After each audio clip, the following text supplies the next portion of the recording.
Welcome to The Executive's View, the sports podcast where the stakes are high and the debates are fierce. Please welcome your host, Aaron Sirius Simmons, alongside co-host Barry DeVille and Jordan. Each week, we bring you into the boardroom where the elite minds of sports converge. From the gridiron strategies to the business behind the ball, we tackle the hard-hitting questions and give you an insider's perspective. So pull up a chair and join us at the table where champions are made and legends are born. This is The Executive's View.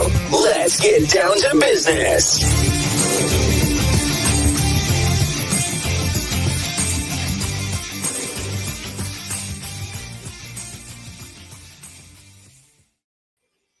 Yeah, we here. We in the building. Time to get this boardroom meeting started. It is the Executives View. I am the host for this evening, Barry DeVille and Jordan. Listen, serious. I had to kick him out. I just, I couldn't tolerate his behavior. I couldn't take it anymore. So he is not invited to the boardroom. Even if he sneaks in, I don't care. He has to get past security. You don't have. I'm looking at his business card. It doesn't have the credentials. He's out of there. All right, he's out of there. No, I'm just kidding. No, he's busy this evening, so the villain's holding it down. He held me down last night. Shout out to you boys. Listened to a little bit of the show the other day while I was out having a good time. But we're here to work. I'm not doing this alone this evening. I got everybody in the building. I'll go wrap around the room. I got to start with the head, the man, the senior leader of our group, the uncle himself, Uncle Chandler. Chandler Knight, what's going on, Chandler? Not much, man. Watch the Yankees win and Rangers struggle. Yeah, the blue shirts. I got to get that game on the TV. Hold on. Will I do that? Apologize. I wasn't ready. Listen, good game one win. We'll talk about that a little bit, but struggling a little bit in game two. I got to also bring in the Astro fans, so I'll start with the first one.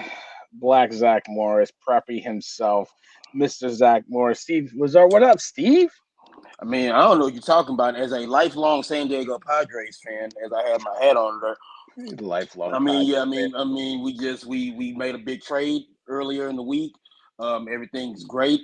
We have a beautiful stadium. Go Padres. But seriously, it's like once again, great to be here. Like I said, I will wear a different hat until I run out of hats, and I got a lot of hats.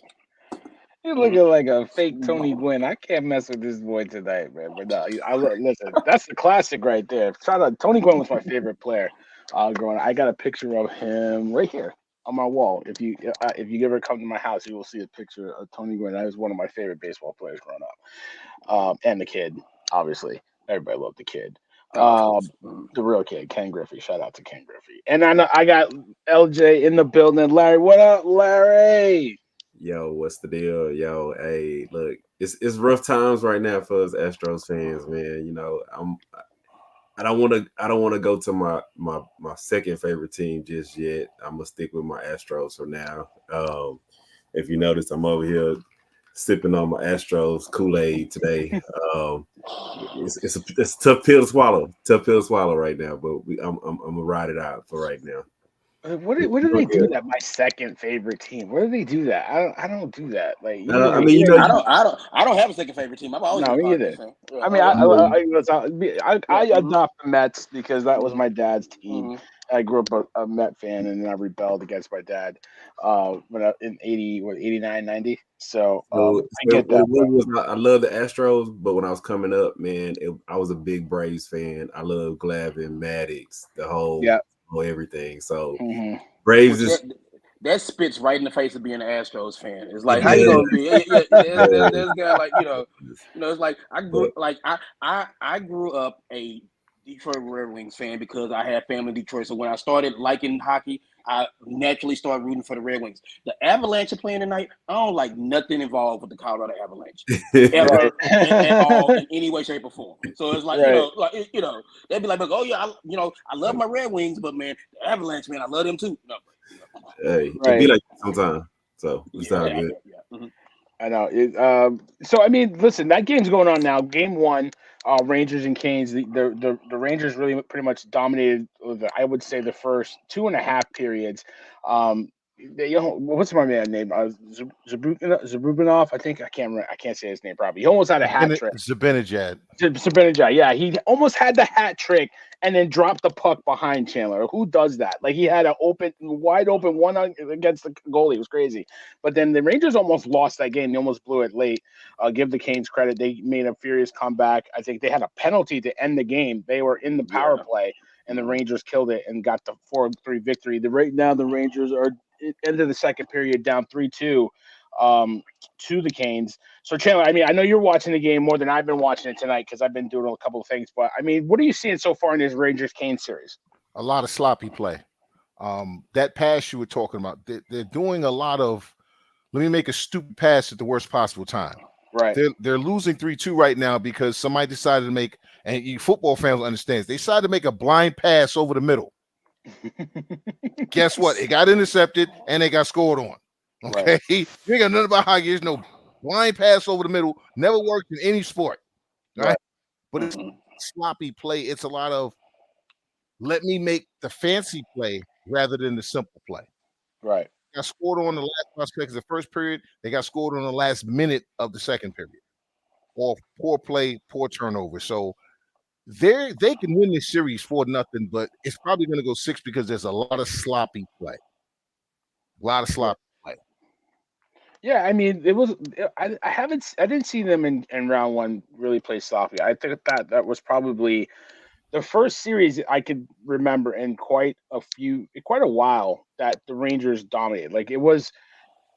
I've always seen the Rangers play like 6-7 game series, especially 7-game series. I think there was that run they had played every series. They played the max games, right? And then they got to the finals and they ran out of gas. They completely ran out of gas. So to see them get the sweep against a solid Washington team, not a great team, but a solid team, was pretty refreshing. So to see them struggle tonight is kind of like just that old Ranger way coming back. I mean, Zach or Larry, jump in if you want. I don't know what you're seeing in this series or if you want to talk about another hockey series going on right now. Well, I mean, I can jump in. I mean, it's just like, again, like the Capitals that the Rangers played aren't the Capitals of the past. You know, they're a shell of their former self. I mean, they just you could have easily took out the Caps and inserted the Penguins or a team like that. You know, they're very similar, like teams that are kind of like trying to figure out as they move into a new era of their franchise. I mean, again, you want to make the playoffs. People around here in Pittsburgh would have loved to see the Penguins get swept out of the playoffs because at least they made the playoffs. But the Rangers, I feel like, they did themselves a disservice when they just went the max games and max games and max games. And what I would look at is just the Canes play a style of hockey that could really kind of like muck it up and kind of like slow down the Rangers. Yeah. And if the Canes can execute on their end, I don't think it's sloppy play. I think the Canes defense causes some of these mistakes. Now that pass was inexcusable, but I think the Canes can kind of muck it up, kind of grind and kind of lean on the Rangers a little bit to where like kind of slow them down a little bit because like the Caps couldn't keep up with them in the first round at all. You know, they were running circles around them. And I feel like moving forward in this series, a series that I expect the Rangers to win, I just think they'll win 6 tough games. You know, they'll win in 6. It'll be, man, yeah, it went 6, but it was 6 really tough games. So I'm looking forward to it because, I mean, it's like this Celtics Cavs game is over. So I'm actually dialed in on that. Yeah. So it's like, you know, so definitely got the hockey, you know, on my other side of me right now because it's like, boy, it is a beat down in Beantown right now. Yeah, I mean, if I text my buddy, he will probably be cussing everything he could say, just like Chandler would, because he's a diehard Ranger fan and he hates when they play sloppy hockey. He hates it. Well, go ahead, Chandler. The thing is, when they get to Carolina, if you in Carolina ever get a chance to go to a game in Carolina, go. It is one of the best sports venues you could ever go to. When you just want the atmosphere, the crowd energy, the noise. It's amazing. It is amazing to go and see a game there. I don't care who you're rooting for. Oh, yeah. Just go there and see the game, man. Right. That stadium's in Raleigh, but you can hear them in Charlotte. They get it going down there. Right. And they're not going to be able to play that way, in the next round either. I mean, Boston's tough, and then who they play, the Panthers. Yeah. Panthers, that's fly, gonna be man. a 7-game series. That's gonna be a good series. They fly. They're just going to get it together now. Larry, you got anything to add on that on the game? Y'all already know the only reason why I'm watching the Rangers is because I love Matt Remke. He's not gonna take out gloves because it's playoffs. But hey, and I'll go even further. You guys talking about an awesome experience. By default, I know Steve's a Texas guy he's displaced right now, but by default we root for the Stars. But that's an awesome yes too. Yes. It's one of those things where people from Dallas don't root for people from Houston, but people from Houston, if we don't have a team by default, we have to root for other teams. But right. Yeah, I want to see what these Stars are gonna do by default. But I was when I first started watching hockey, I'll just go ahead and put it out there. I was a Red Wings fan. I like the Red Wings, because we never really quote unquote had a team here. We had the Arrows for a while, so I kind of default to some of these teams that have really good stars. I will say that the most interesting thing of the night is the Sharks won the draft the year after Connor Bedard. That's like coming in for the second place. But this kid at BU is pretty good though. Yeah. I got a chance to see him up close because, of course, my son goes to we can see it like pride. That's BU's right down the street from Northeastern. It's like I'm gonna put this out here and then we can move on. It's like the only reason I am rooting for the Stars is because they are playing the Avalanche. That is it. That is the only reason. And it's like they're from Texas, so what else do you do? I don't care. Oh man. Yeah, Zach chose violence. He's choosing violence, but it's all right. I love it though. I hope the Blue Shirts get back in it. They're back on the ice. I think just started, so we'll see how it goes. Listen, their special teams is really good, Chandler. Right? Yes. They do kill penalties. They do score off of penalties. So, I think they can lean into that. But they just got to play solid hockey. They got to really they got to control the puck a little bit better. And don't put their goalie, who's one of the best. Don't put him in a precarious spot where he has to be Superman. You don't have to do that.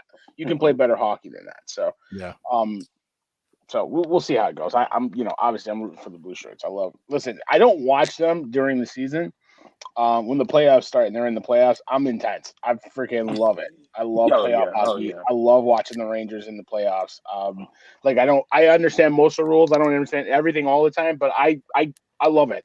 It's great. And to see the Garden rocking for any reason is a bonus. Like, it's fun watching playoff hockey. So, I'm loving it. Steve, I'll say this, Steve. I'm not taking nothing away from the guy from BU, but it's like whoever wins the NBA draft this year after Wembley.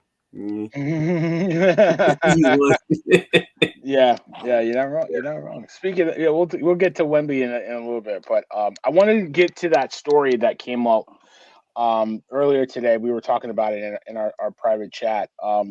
Jamal Murray was fined $100,000 and avoided the suspension for tossing the towel and the heat pad at the general direction of an official during the game last night. Denver got that behind beat by Minnesota 106-80. It wasn't even that close, and that's a 26-point win. I don't think it was that close at any point. They just Minnesota's defense is unbelievable. But I was hopeful that he would not get suspended. They didn't think that it was a malicious act to throw, to throw at the official, right? It was probably a frustration thing. So it was crazy because Chris Finch, the coach for the Minnesota Timberwolves, called it a dangerous act and inexcusable. I think trying to edit on a little bit. Exactly. We'll get to it. But, I mean, I don't think it was worth a suspension in the playoffs. I really don't. I've seen worse, but I'll leave that up to you, Chandler. I'll let you go first. I'll let you get a hit on this. Murray fined, not suspended. What do you got? He should be suspended because if Karl Anthony Towns moves his foot half an inch, his season is over. Half an inch, his season's over. We all know the issues that Karl Anthony Towns has with injuries. He's 7 foot tall. He steps on that heat pad and that leg goes out. His groin is torn. His season's over. You just ruined that team's chances. I don't care that it wasn't. I don't care he wasn't trying to throw it. That's not the point. You don't get to throw things on the court. You don't get to throw things on the court.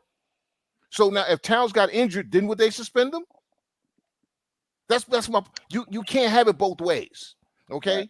Right. If Towns got injured and you suspended him, then it's a suspendable act. I don't care who he was throwing at. He threw something on the court that could have injured someone. That is dangerous because you're losing. Absolutely not, man. It'd be different if he was trying to throw it down and it slid on the court. See, that's what I call not a malicious act. He threw it in the direction of play. What if the towel slips on the towel and breaks their leg? We've seen guys ruin their careers on far more innocuous things. Okay? So miss me with I'm not. No, he should be suspended at least for game 3. At least for game 3.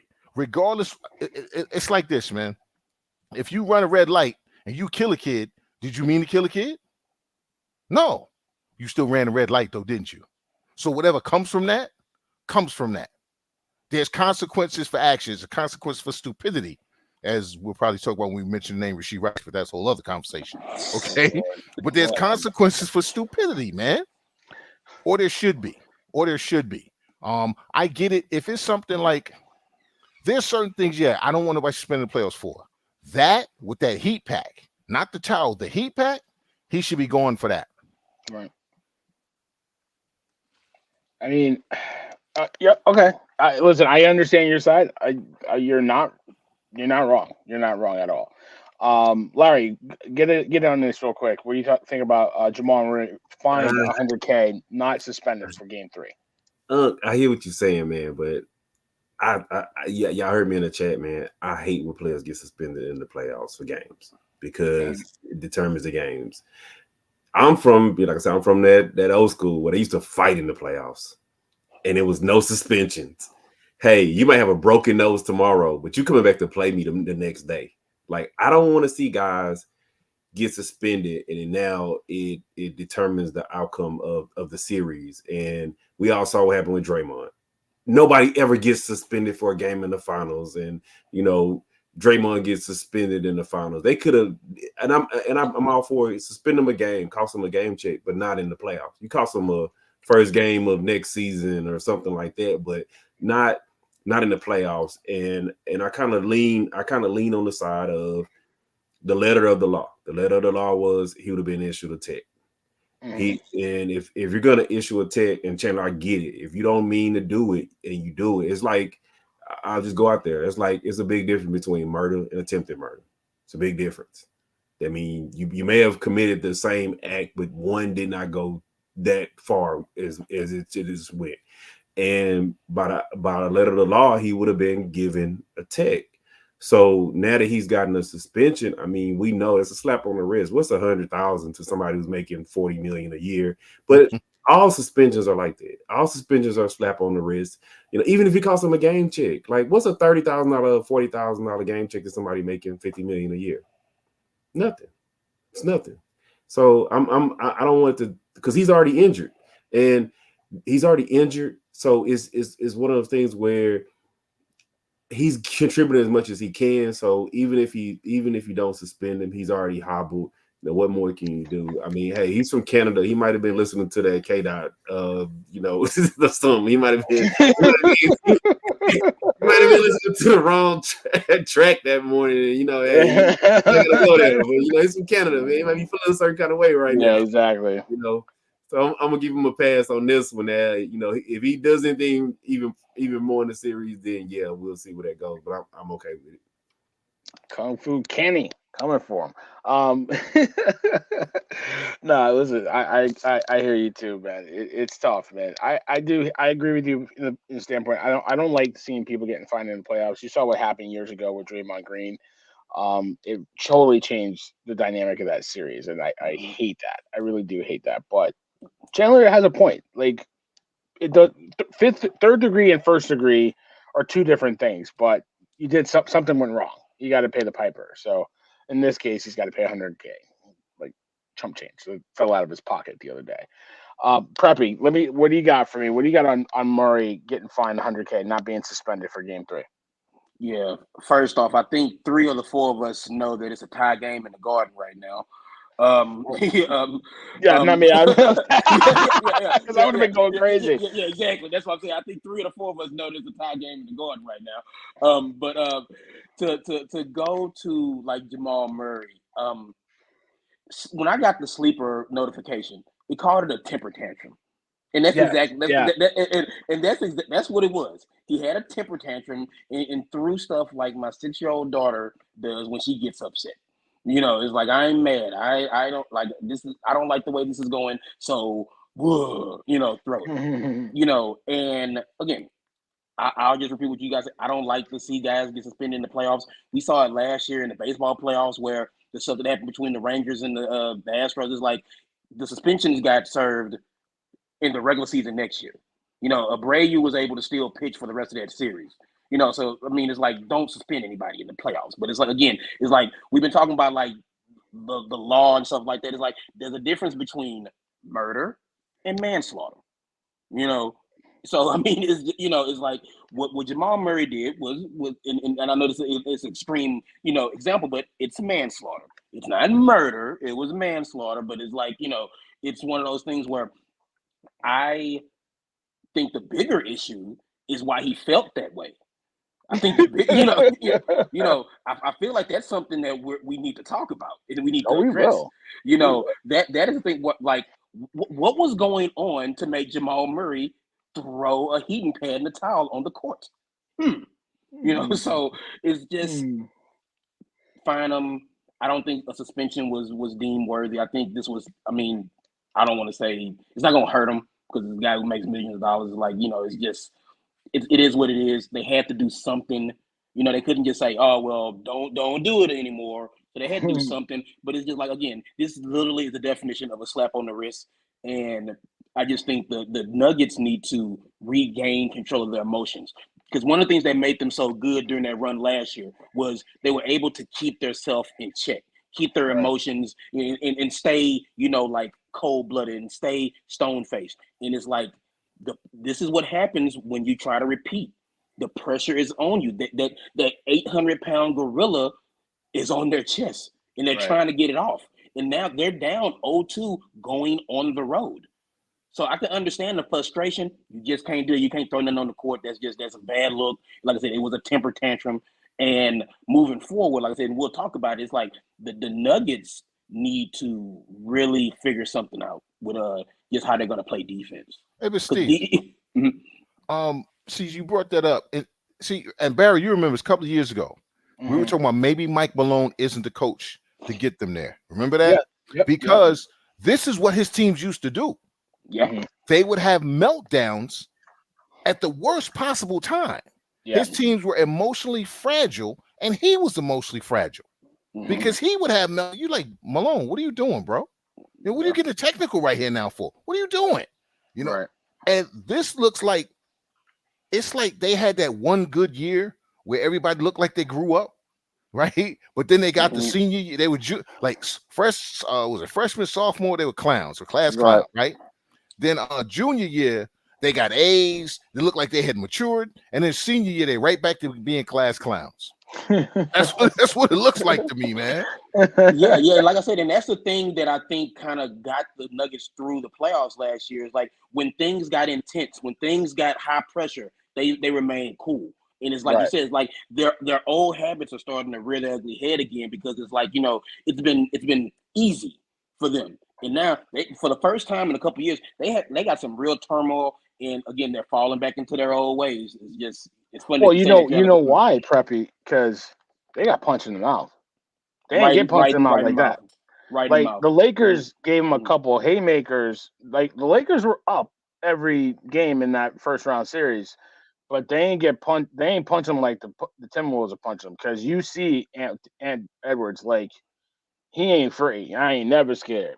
I ain't never scared. Like he's like they're punching him in the mouth, and they did it without Rudy Gobert last night.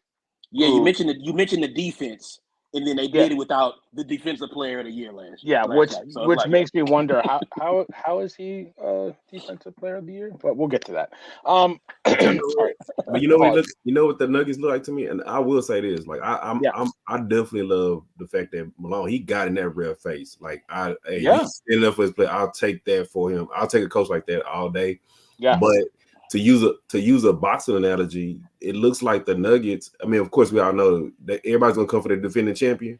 But have you ever seen a boxing match when a boxer has a really, really tough matchup, and then the next fight he don't look as good? Yeah, and he looks like, oh my God, and people are like, what is going on with him? Something's wrong. You know, he doesn't look like himself. He just came off a really tough matchup.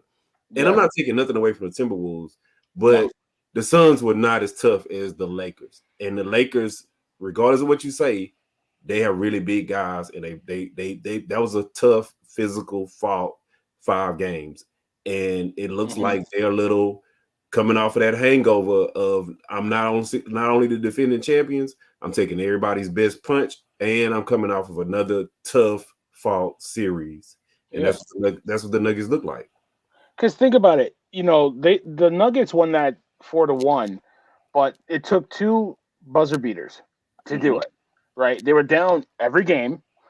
They lost one of them, and you know, if it wasn't for the Lakers kind of folding like a cheap suit once the Nuggets went on a run, they probably should have lost that series. Like, so I totally agree with you. Yeah, it was tough, and the Suns didn't put up no resistance. No, they had nothing to do. They had nothing left. They had nothing. 1, 2, 3 Cancun. You know what I'm saying? They were already planning what they were going to do, and you know, it's just the Suns just disappointed. I don't know who's a bigger disappointment, the Suns or the Clippers. To be honest with you, I don't know. Yeah, but it's like when you come off of when you watch boxing and you see somebody coming off of a tough matchup, they just don't look the same for that next. Blood in the water. Yeah. It's blood in the water. Like, you figured them out. Like, you found, like, all right, he can't slip that. I could slip a jab in there and I can go to the body afterwards because now I see it. You know what I mean? It's on tape. Once you see it on tape, you can't take it back. But you know, we'll get to this series in a minute. I meant to start with this story and then move to basketball so we can stay consistent. But Uncle Chandler got me thinking about Murray, and then I forgot about our boy Rashid Rice, who is in trouble yet again. This time it is allegedly assaulting someone, that injured a man in a Dallas nightclub earlier this week. This is coming off of him, you know, being arrested in March. What was that? A month or two ago? Yeah, a month or two ago for a 7-car crash that left 7 people injured.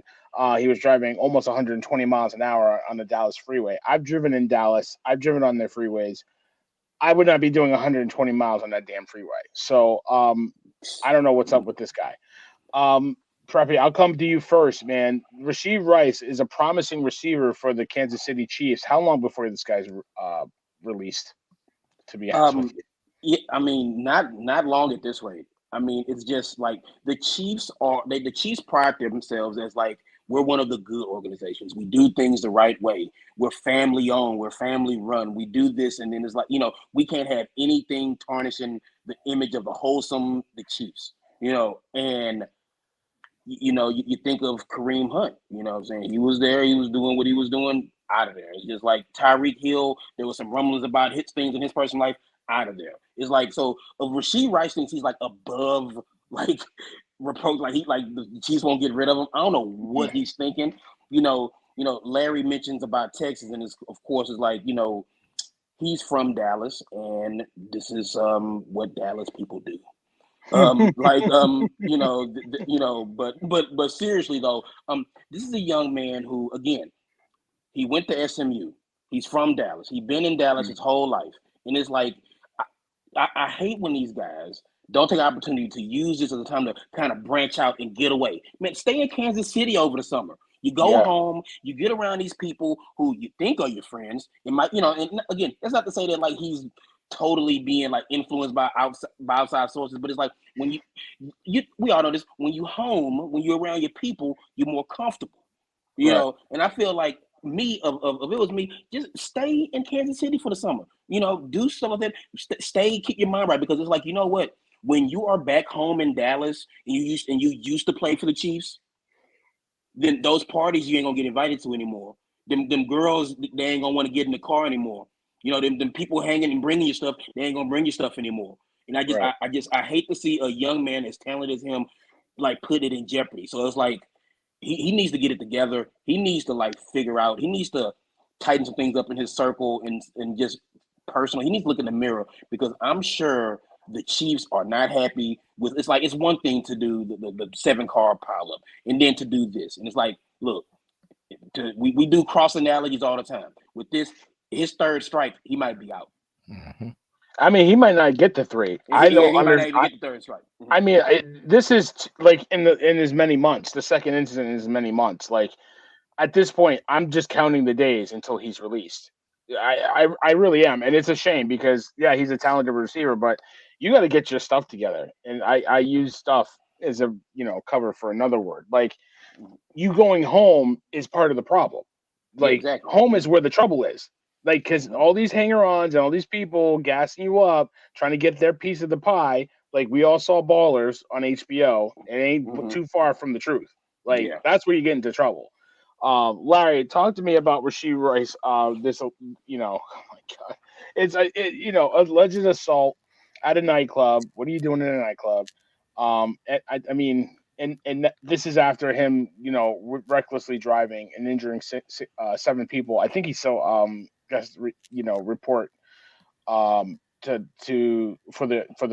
court for this one. I think everything, the affidavit, all that stuff is out. So talk to me about Rashee Rice. I'm gonna just tell you guys right now, commissioner's list. Yeah. He might as well get prepared for it. He's gonna be on that commissioner's list. Like I say, I'm with Steve.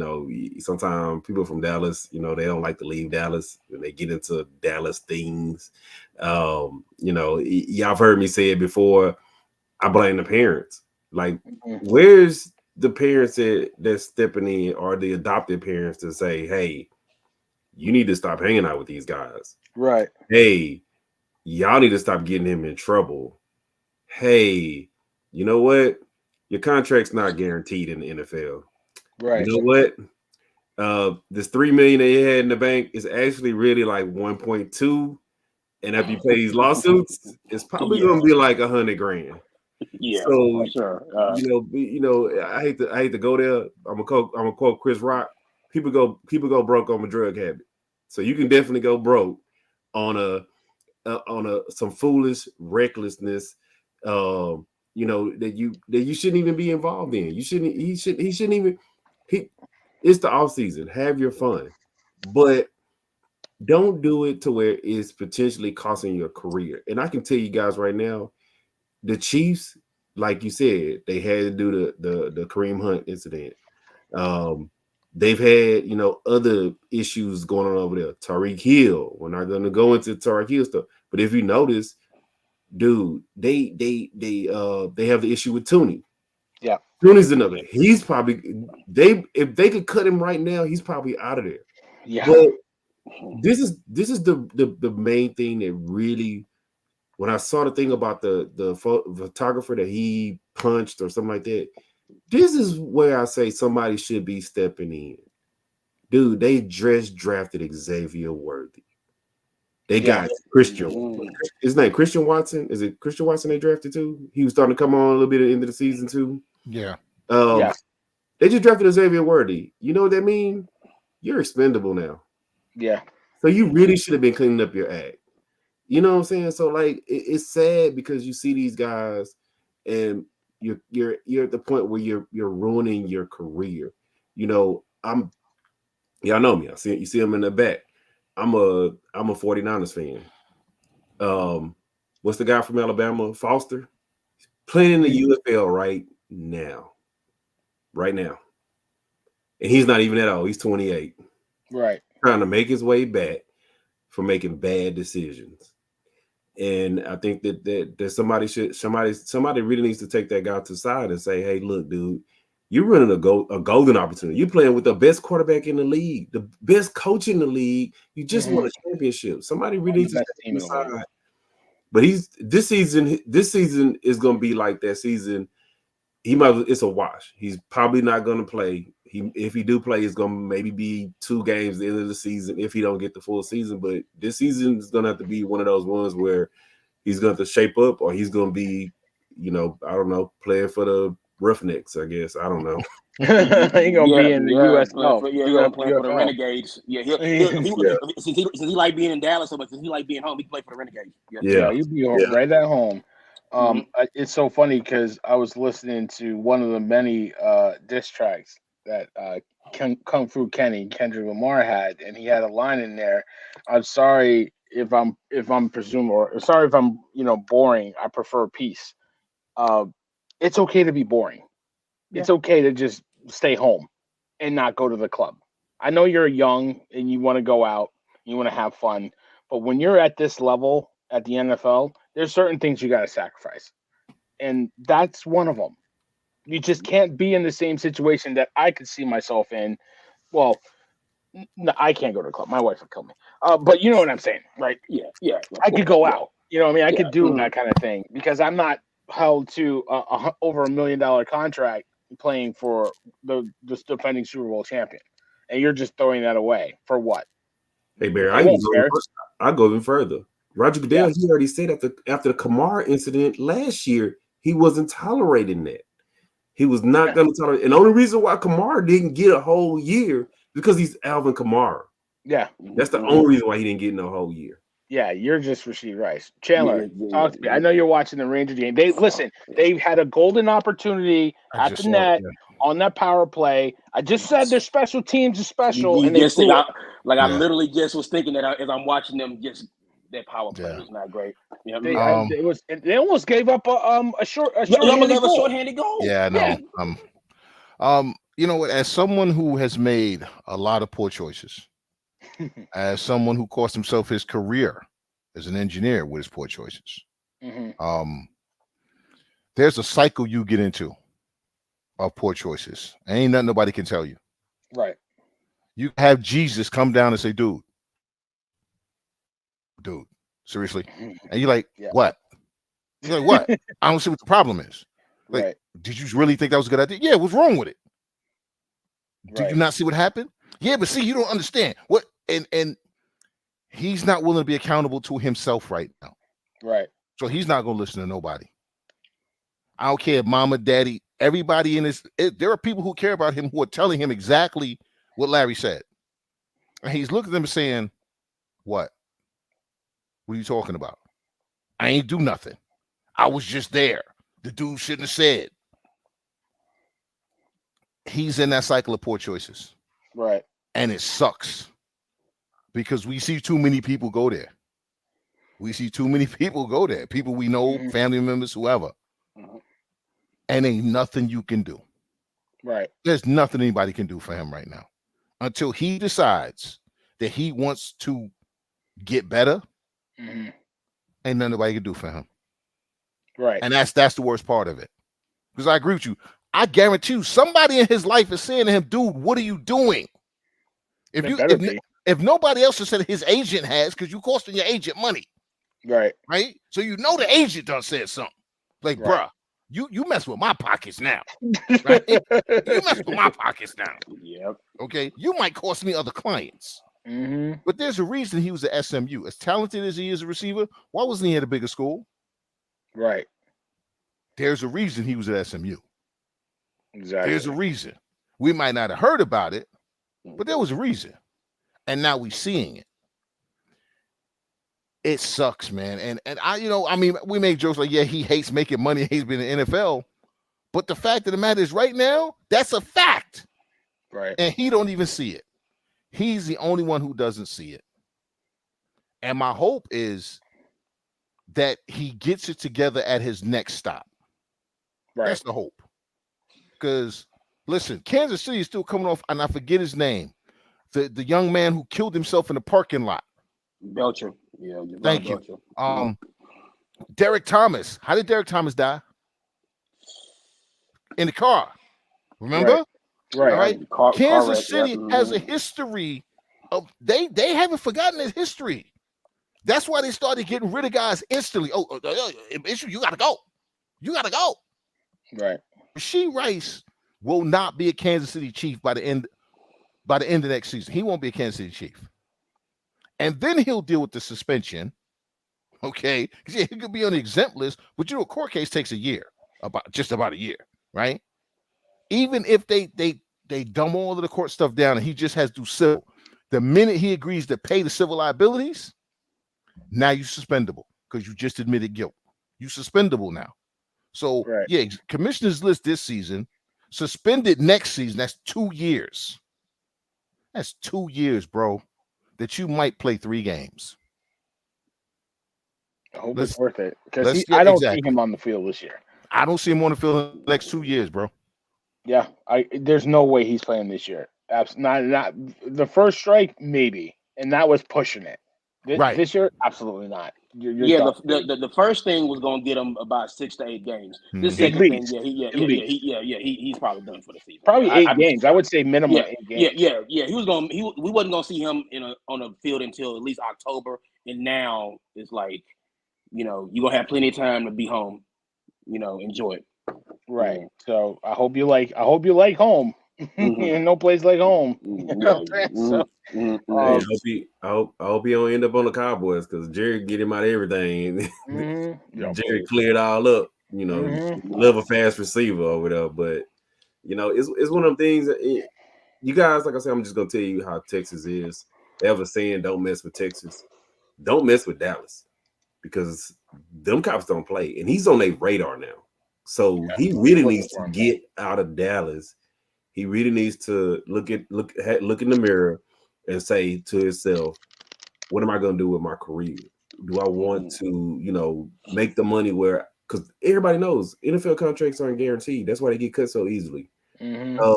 And you playing receiver. Receiver is one of the highest paid positions in the league. What are you going to do? Are you going to set your whole family up for their rest of their lives? Or are you going to keep making these idiotic mistakes and potentially, like I say, end up in I don't even think he could be in the CFL. He might be in the UFL, a non-guaranteed $30,000 contract or something. Right. So I don't doubt it. I really don't. I just hope he gets it together. Mm-hmm. So yeah, let's shift over. Let's do this real quick. Wembenyama, Victor Wembanyama wins the Rookie of the Year. I don't know if it was a landslide, but unanimous Rookie of the Year is right? It's a landslide, right? Unanimous is unanimous. It's like, you know what I'm saying? It's like, that's pretty. I mean, it's not a landslide, but that's pretty damn close to it. Like, landslide is probably a step below unanimous. So landslide's like 4-1, or something like that. But unanimous Rookie of the Year. Chet Holmgren, I thought it would have a better chance, but kind of faded a little bit. I would think, kind of later in the season, miss some games. You know, so it's like, and when Holmgren missed those games, that's when Wemby went on that crazy run. So then that pretty much solidified him winning. That's probably what made him unanimous Rookie of the Year. Absolutely. I mean, you haven't seen it much. It's only happened 6 times. And I'll read you these guys' list: Ralph Sampson, David Robinson, Blake Griffin, Damian Lillard, and Karl Anthony Towns. And all of those big names in San Antonio, the big franchise leading guys, all got Rookie of the Year: David Robinson and Tim Duncan. And now you can add Victor Wembanyama to that list. I don't know anybody that would dispute this, but you could talk about him winning, and then where do you see him going from here, Mr. Chandler Knight? I know you're watching the Rangers. Only getting better. And I remember we had this conversation before he came over, and I told you I'd watch FIBA. I'd watch that boy play. Yeah. And I said he was the closest thing I'd ever seen to Wilt Chamberlain, outside of Wilt Chamberlain, just based on his pure athleticism. Because see, what people don't realize about Wilt was an Olympic athlete. Right. I don't mean he could have been. Yeah. He was an actual Olympic athlete. He was a high hurdler. Okay. He's 7 foot tall, running high hurdles. Wilt was amazing. Was an amazing athlete, right? Right. Wembanyama, this kid is the truth with the skill, just his physical abilities, right? He's 7'5" and dribbles like he's 6'2", right? Right. His shot got better as the season went on. Every month, Right. his shooting percentage went up. I'm not talking about field goal. His shooting percentage went up, right? We all knew he was going to be able to play defense. That got better. Yeah. Every facet of his game got better. It's like he was speed reading. You know what I'm saying?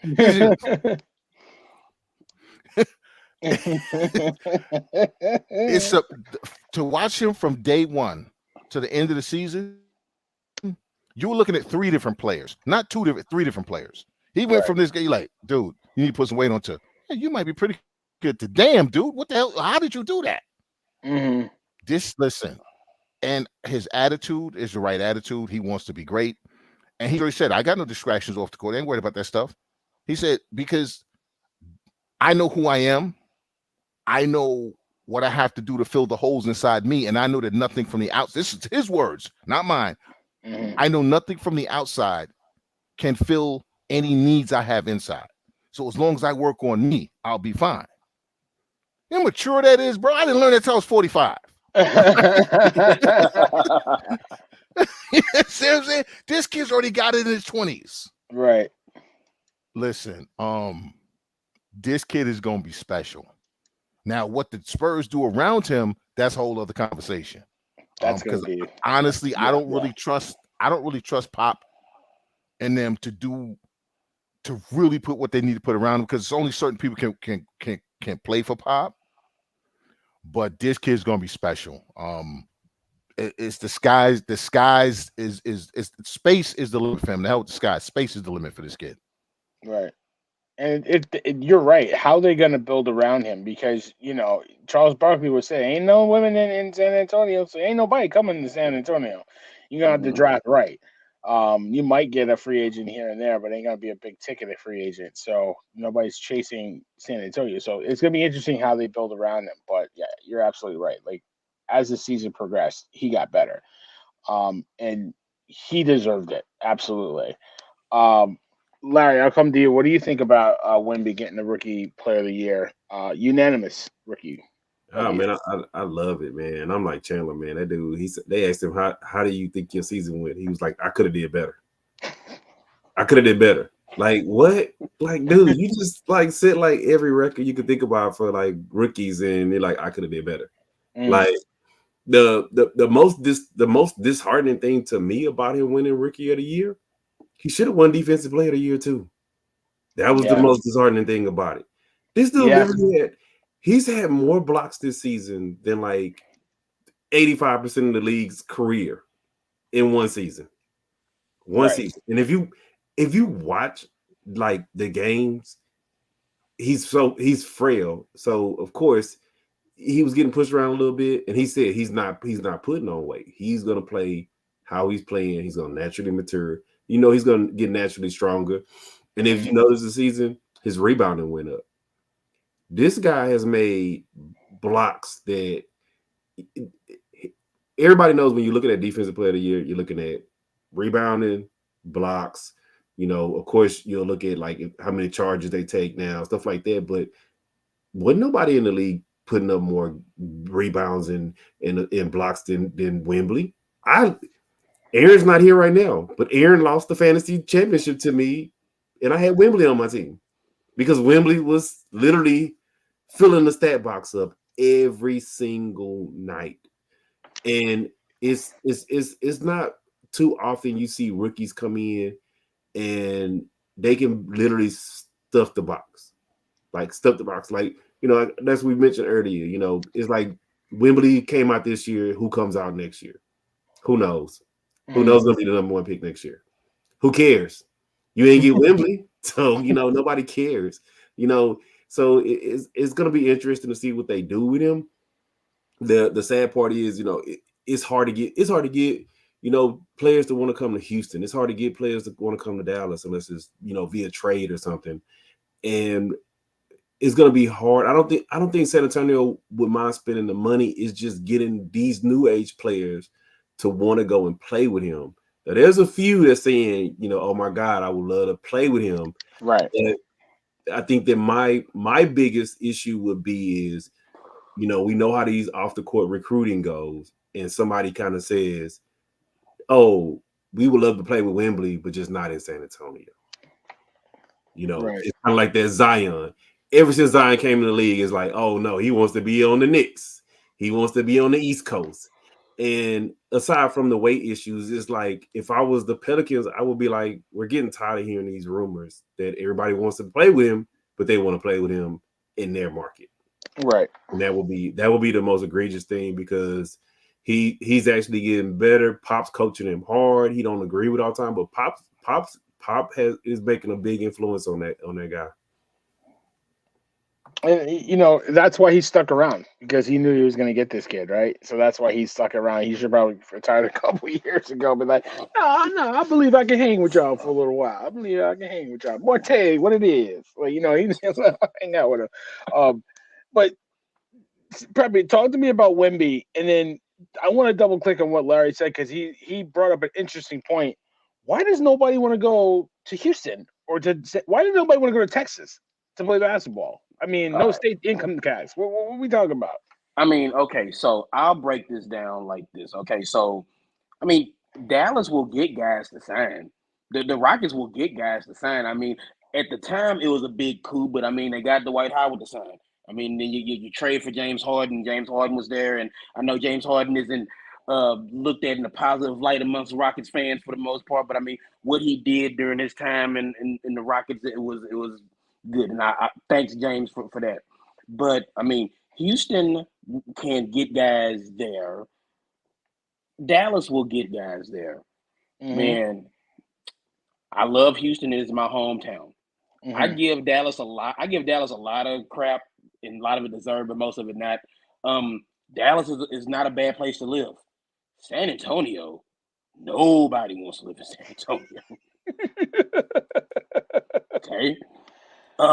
It is. There's nothing. I mean, it's a big piece of concrete.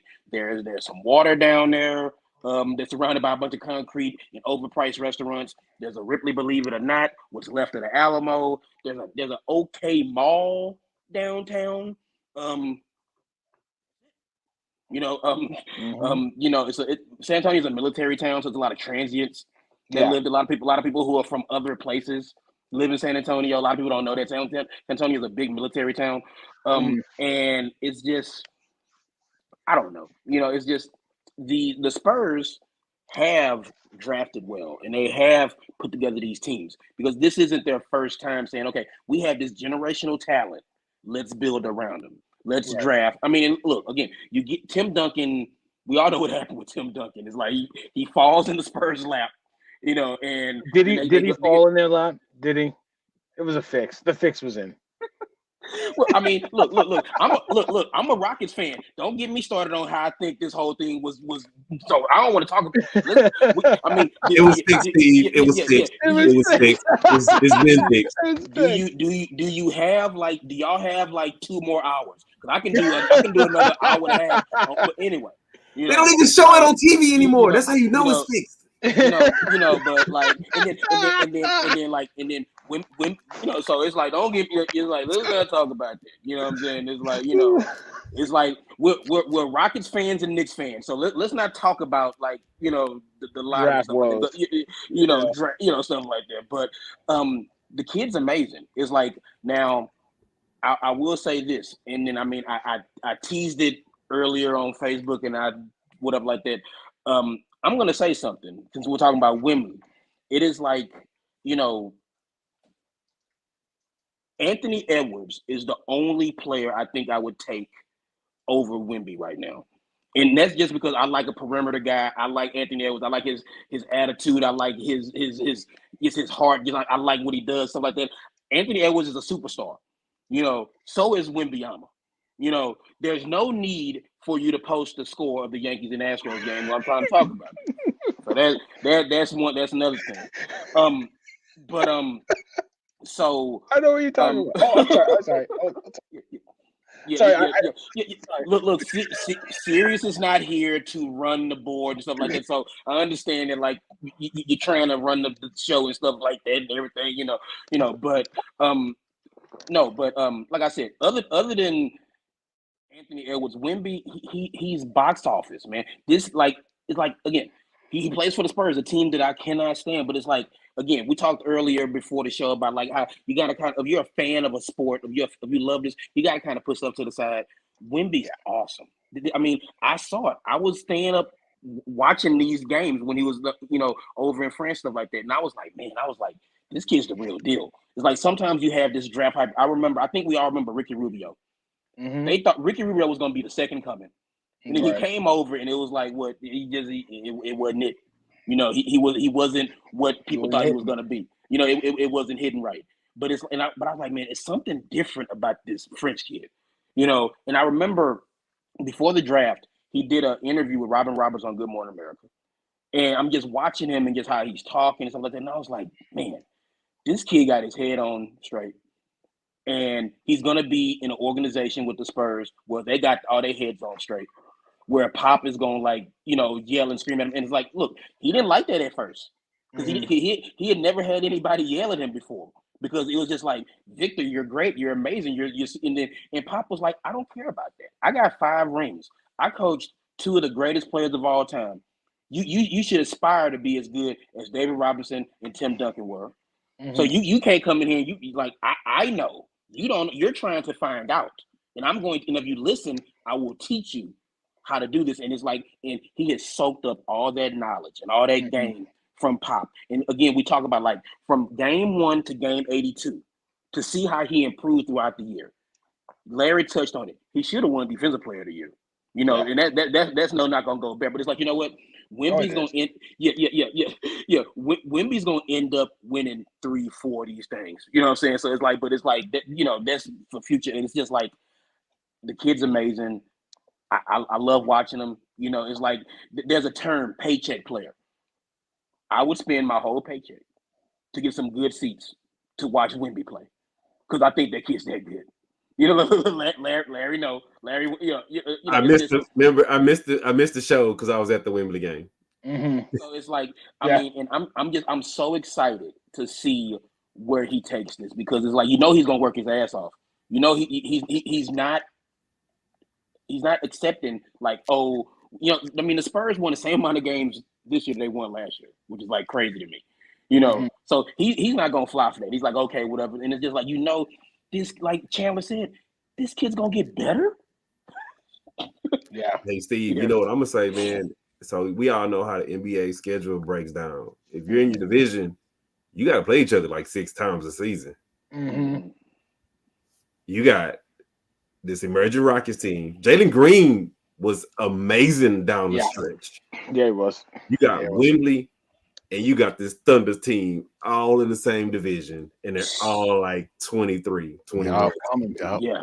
That division, Southwest division is going to be insane moving forward. Yes. It's going to be a lot of fun to watch. So, I mean, shout out to Wemby. I agree with everything you guys said. I love watching this kid play. He got better as the season progressed, but there's not an ego about him. He's got confidence, but there's not a, like, arrogant ego about him. He just goes out, humbly plays the game. He fits that Spurs model, right? He kind of reminds you of that. David Robinson, Tim Duncan, just my business is on the court. I don't need to talk. My game talks for me. Never heard a bad thing about him, says all the right things. And to be under, you haven't seen a kid come into the league under this much pressure since LeBron. And in year 1, he's handled it pretty darn well. I liked everything I saw from him. And you guys are right. Chandler hit it on the head. You guys said it. He got better as the year progressed and got stronger as the year progressed. So a lot of rookies wear down a little bit. It's a long season for him. It's taxing. It's mentally exhausting. You're away from your family or your friends or your comfort level, wherever you're at. And he's overseas for him, right? He's from France. He's playing overseas. And, it didn't seem to affect his game. So shout out to Wemby. Pop did right by him. Pop actually, absolutely. Pop watched his minutes. Pop set him some games when he needed to sit him some games, let him rest. Right. So Pop did right by him. Pop didn't just like, oh, you're a rookie, you're amazing, and we're just gonna wear you out and we're just gonna, play you every minute, every game. Pop did right by him. And yeah, he did. See, when I mentioned Pop, not everybody can play for Pop. Y'all know that. You got to be the right kind of basketball mentality and human being to play for Pop. That's the only reason I wonder if they can get the right team around them, because there's not as many of those guys in the league as it used to be. You know, guys who understood what it took to be a professional. You know what I'm saying? And a Spur. And a Spur. Two different things to be a Spur and a professional. Because Tim Duncan had the perfect personality for San Antonio. Tim Duncan was from the Virgin Islands. He don't need, he wasn't all about the big city life.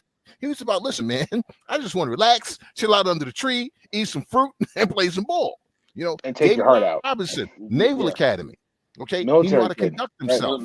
Right, military guy in a military town, so he took the San Antonio like water. Right, you know, they loved him. They loved him. There. Wemby has the right personality to be in that market, even though he's international, he's European. So you know, he's not all bright lights, dude. I've seen bright lights. Okay, I'm from Paris. I've seen bright lights. All right, I took the metro to this country. I'm good. All right, But can they get enough guys who understand what it is to play, not only for Pop, but like you said, in San Antonio?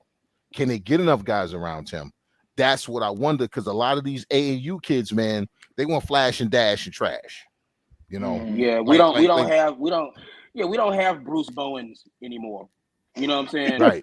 We just don't. We don't. I mean, we don't have guys like that. And those are the type of guys that Wemby would need, you know, around him in San Antonio. That's the kind of guys that like Pop likes to bring in. But in this day and age of basketball, we don't have Ginobili's. We don't have Bruce Bowens. You know, we don't have that. And that's what they would need. And like I said, I'm very interested to see how the Spurs moving forward can kind of keep that Spurs way, so to speak, going. Yeah, because people tend to forget that they talk about these Laker runs with Kobe and all this. The Spurs won 5 championships during Kobe's watch. Yeah. They sent him home a couple of times. So times, 4.5. Yeah. Here we go, 4.5. Hey, I'm gonna just say. Be nice. Don't mess up in here. Spurs way. You know what? I'm gonna lighten the moment. I'm gonna blame Ben Simmons for Chet not getting no votes. Oh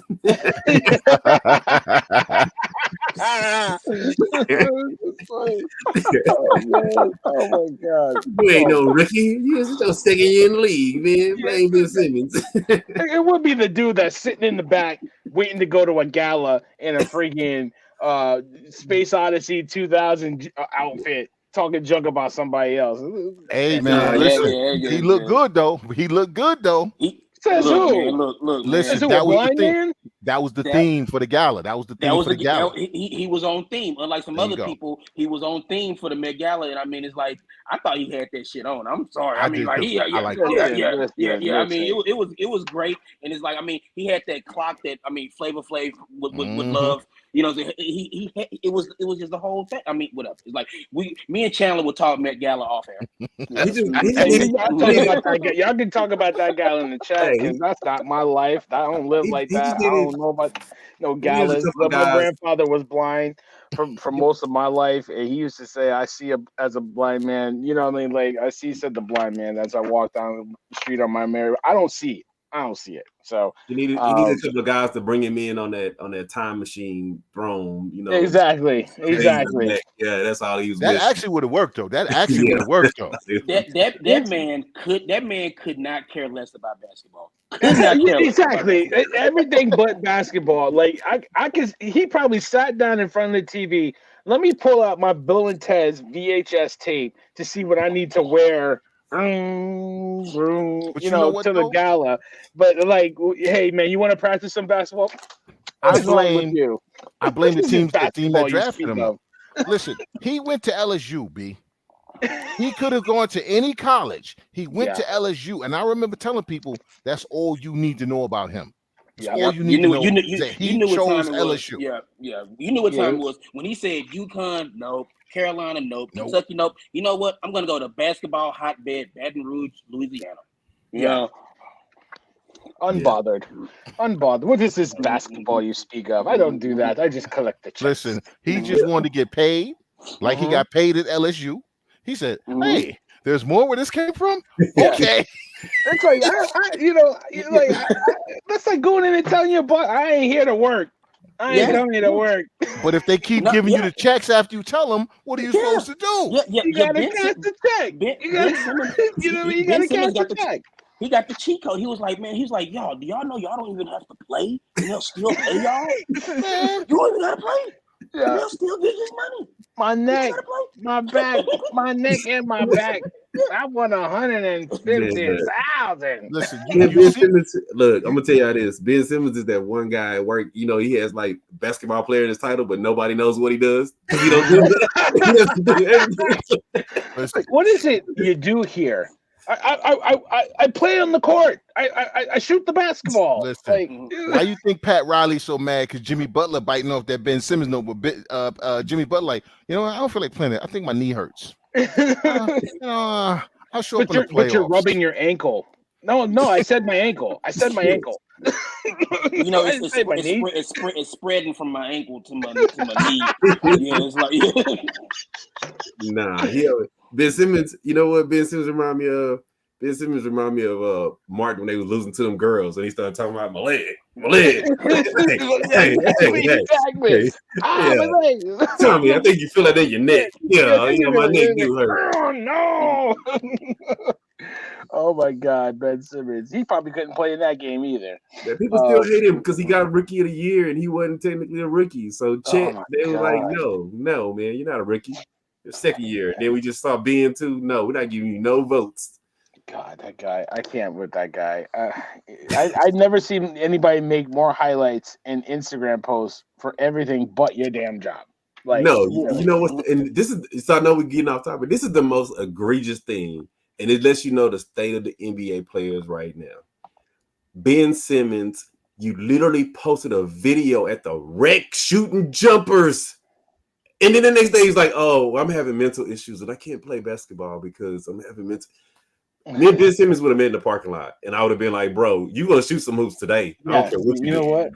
Look, hey, it's no way in the world that would have flew. Come on, dude. We're all thinking about we talking about old school 80s, 90s basketball. Ain't no way in the world that would have flew.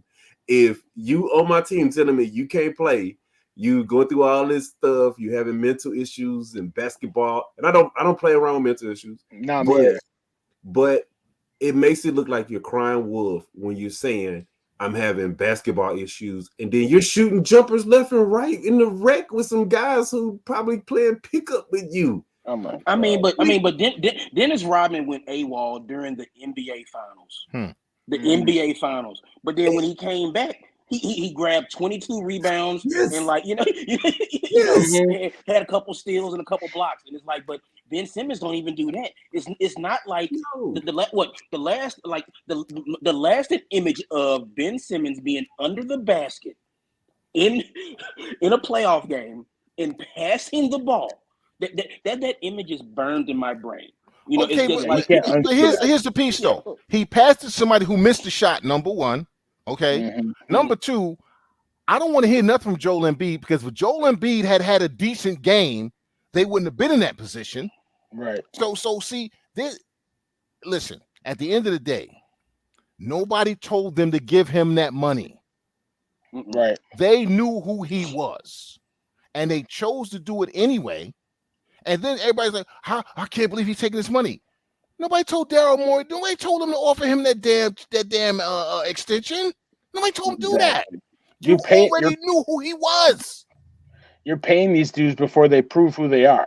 And that's how Zion got his check before he deserved it. A lot of these kids get these checks and don't deserve it. Yeah, Zion was 400 pounds, wasn't going near the gym, eating himself out of house and home. Hey, Zion, let's sign you to an extension. And then you're going to complain, but he's not doing any work.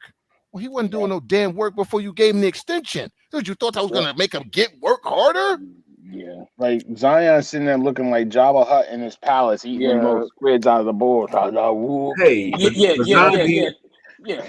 Zion did work out. He did work out some of the weight. He finally got it now. He finally got his years. And then he got hurt again.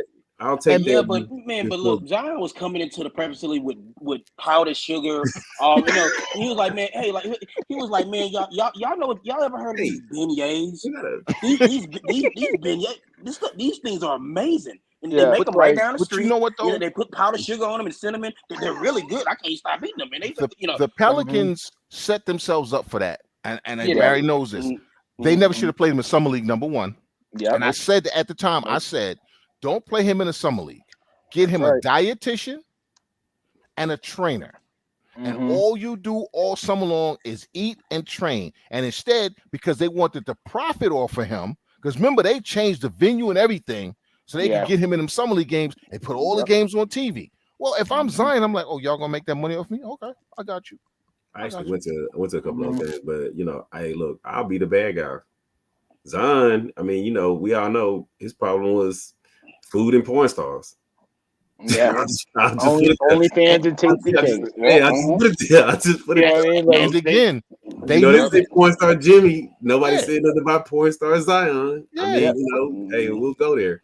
And But they I knew mean, this though. porn star Zion ain't in shape. He trying to get diet tasty cakes. They don't Yeah. make those. Hey, but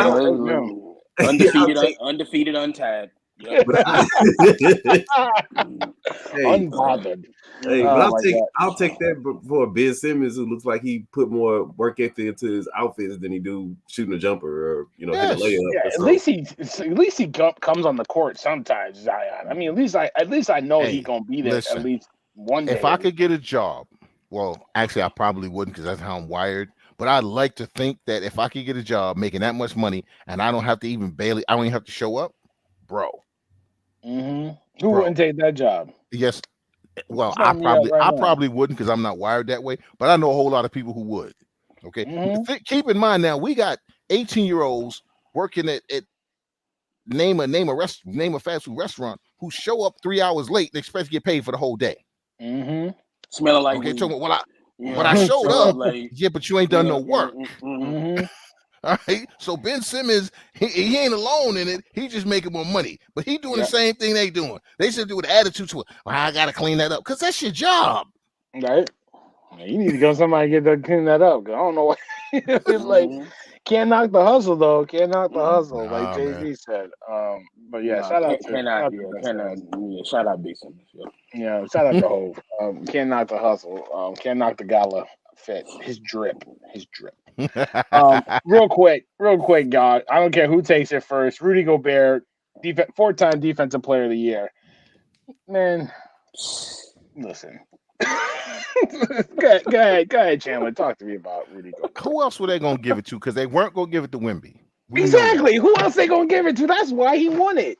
Because if you think about it, Gobert and Wemby probably the only two cats that really play defense outside of Josh Hart and anybody on the Knicks. Okay, they wasn't gonna give it to none of them. Yeah, they should. Now, Josh Hart should have probably got a couple votes in there. He wasn't even in the top. He probably wasn't top 50. He probably wasn't in the top 50. But like you can't tell me that kid don't play defense. Exactly. But I mean, it's. Let's be honest. Gobert is the last true defensive center in the game. Really, he does. But would you put him up there as one of the great defensive centers of all time? Strictly from a defensive standpoint, yeah, I would put him in my top 10. Yes. Okay. I'd put him in my top 10 just defensively. Yes. But when I think of Chandler knows, when I think of defensive centers, the greatest defensive center to me is Bill Russell, and then after that, it's probably Hakeem Olajuwon. I don't even put him in that class. He's not even close to those two. I mean, Chandler, I put him in the Moses Malone, class. maybe like defensive centers. Malone, Parrish. Maybe you can talk Bill Lampier. I'd put Gobert in the Artist Gilmore class, the young Artist Gilmore. Okay. Young Artist Gilmore was a beast, right? Mm-hmm. Most people don't remember that because by the time he got the NBA, he had the bad knees and he couldn't freaking move. Dan Roundfield, Tree Rollins. Actually, the perfect comp, Rudy Gobert is Tree Rollins. That's the perfect comp. That's the comp. Yeah. But I just don't. I can't buy a defensive player of the year as a guy that usually sits in the fourth quarter because he's a defensive liability. Like, but no, that's the coach. That's the coaching thing because the coach wants to. These coaches want to go small because they want to score. Because all right, I'll stand down. If I was the coach, I'm not taking him off the floor. But the other piece is he wasn't ever willing to come out because now everybody's shooting 3-pointers. Right. He wanted to stand under the basket. Then you kind of had to take him off the court because he wasn't willing to come out and play on the perimeter. Right. This year he's playing on the perimeter more. And I think that's the only reason he won it.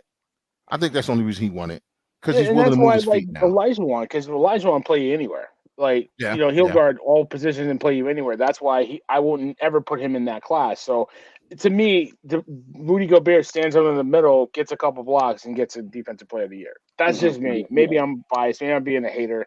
Well, I mean, you're not. I mean, and it's like, and of course, it's funny. He won the Hakeem Olajuwon Defensive Player of the Year.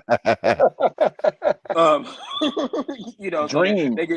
So that just shows, how much Olajuwon's defense stood out amongst other things in his amazing career. But it's like when you think about, again, it's like one of the first things we ever talked about when we first started doing the show was the lack of defense. It was on the heels of that awful All-Star game. You know what I'm saying? And it's like nowadays it don't take much to stand out on defense. Right. What Rudy Gobert doesn't, I don't like. Again, I've said it a couple times already, and I guess I am taking away from Rudy Gobert. So I won't say I don't want to take anything away from him, but it doesn't take much to stand out, especially as a big man. Because when in an NBA where big men are shooting threes and got handles like point guards and are standing in the corner, spotting up and shooting threes and stuff like that, to see a big man actually play defense is like, whoa, wow, he's blocking shots. He's getting defensive rebounds. He's throwing outlet passes. He's been looking like Wes Unseld, like Chandler, like looking like Wes Unseld with those passes. Not to those guys and stuff like that. Wes Unseld, another great defensive center. So it's like again, it's like Rudy Gobert. Who are they gonna give it to? I think they should have gave it to Wemby, but I just feel like they got to keep the young man humble. You know what I'm saying? It's like you can't be unanimous Rookie of the Year and win Defensive Player of the Year fresh out the gate. Which I mean, so we gotta keep the young Frenchman humble and not let him, get too big, which he wouldn't. But I mean, he would get too big for me. But again, like I said, in today's NBA, it doesn't take much to stand out. He won Defensive Player of the Year, but is he even the best defensive player in the NBA? Is he the best defensive player on his team? No, he's not. Exactly. And that's the thing I'm saying. Is he even the best defender on his team, Naz Reid? You know what I'm saying? It's like, it's just, I don't know. It's just, I felt like they made up stats to justify him being Defensive Player of the Year. Because you look at his raw numbers, right? 6th in the league in blocks, 9th in the league in 4th in the league in defensive rebounds. Okay, what are we talking about here? Like, they're talking about teams, a field goal percentage outside the restricted area. Then they're talking about opponents shot like 56% shooting on dunk and layup attempts. Like all these little stats that nobody gives a damn about. All of a sudden, here's the stats to prove that this guy is a defensive force. Like, huh? Yeah, they did it in the NFL. It's like they came up with stats I've never heard of to say that, hey, Myles Garrett's better than TJ Watt. It's like, it's like, where's the eye test? Yeah, they start running off all these stats, and I'm like, I've never heard of pass rush win rate percentage, on third down. And it's like, on the third down on the second Sunday of the evening game after the 4 o'clock game. Like all these. It's like I mean, clearly Myles Garrett is Defensive Player of the Year because from week 7 to week 15, he led the league in defensive, pass rush deficit or whatever like that. Yeah, I don't know.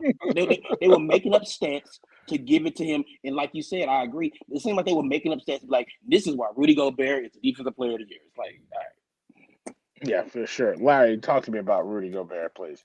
Well, I'm gonna put it like this. You don't become a 4-time Defensive Player of the Year, from not playing defense. Well, nobody in the league plays defense. That's why. That's what I just said. I just said it. It's like he is the tallest short person. You know what? So you know what I'm gonna say? This is the thing I'm gonna say about Rudy Gobert. Do I think he deserved to win this year? No, I think Wembley should have won it this year. Mm-hmm. But just like with the MVP race, does the best player always win the MVP? No. Does sometimes the best player on the best team win the MVP? Yeah. I mean, when you looked at him in Wembley, it was he played on a better team.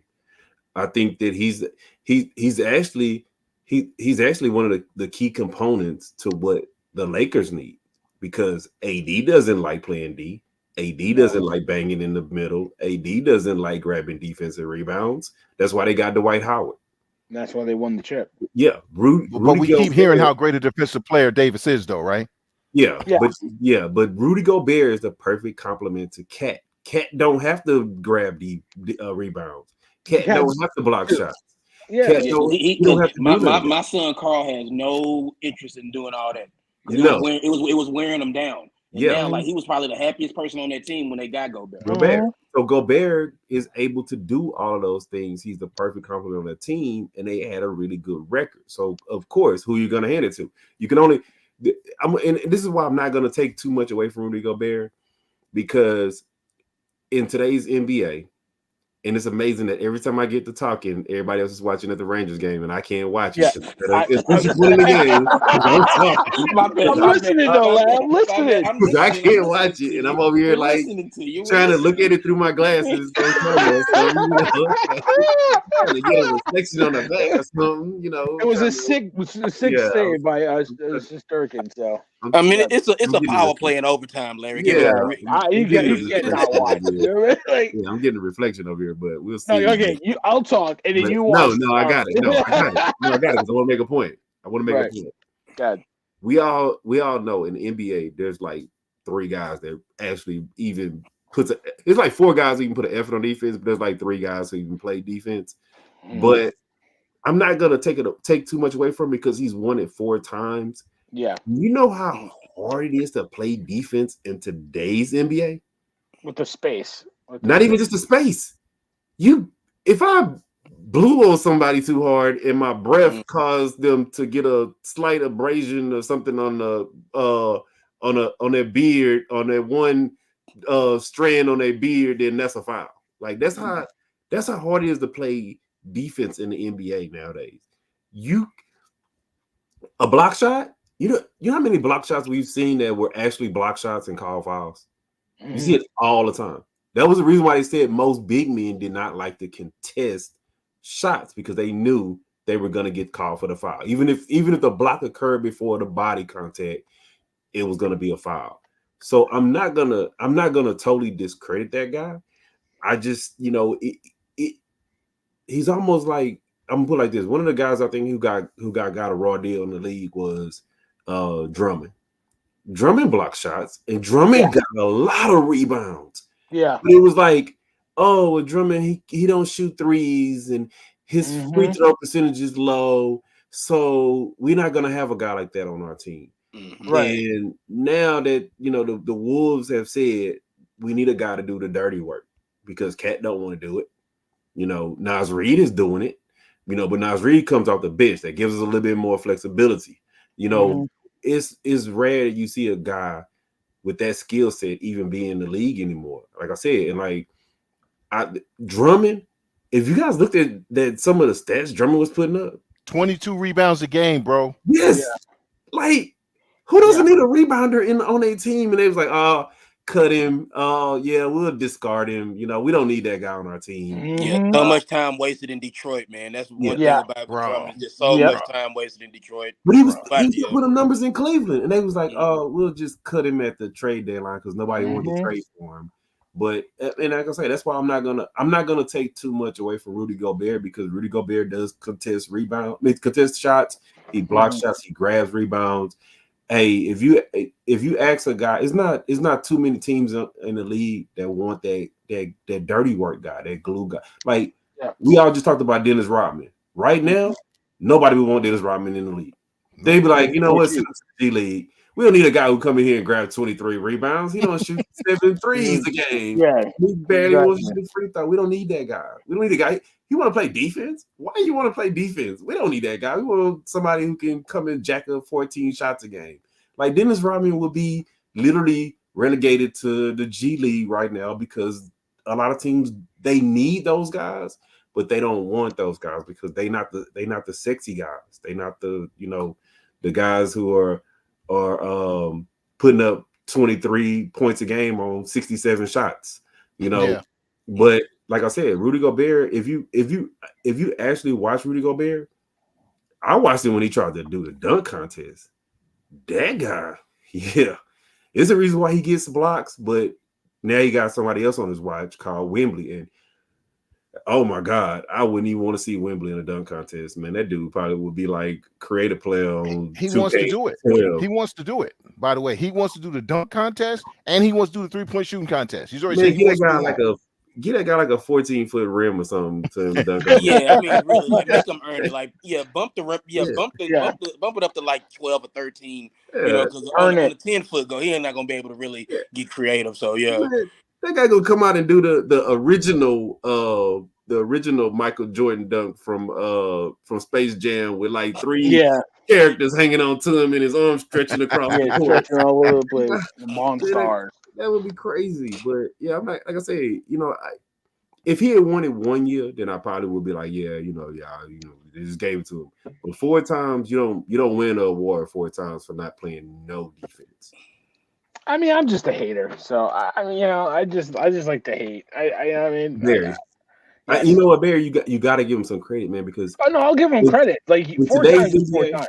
Yeah, but in today's NBA, you know how it's literally so hard to play any shape or form of defense. But then, like Chandler, you hit on it. But Chandler, you hit on it. AAU, dude. I watched a documentary, and they was like, with these AAU teams, they don't even want to teach them fundamentals because these kids do not want to learn fundamentals. It is not sexy. It is not sexy. They want to. I watched the video, and I'll let Chan, you go after me too. I watched the video of Gino Armiano.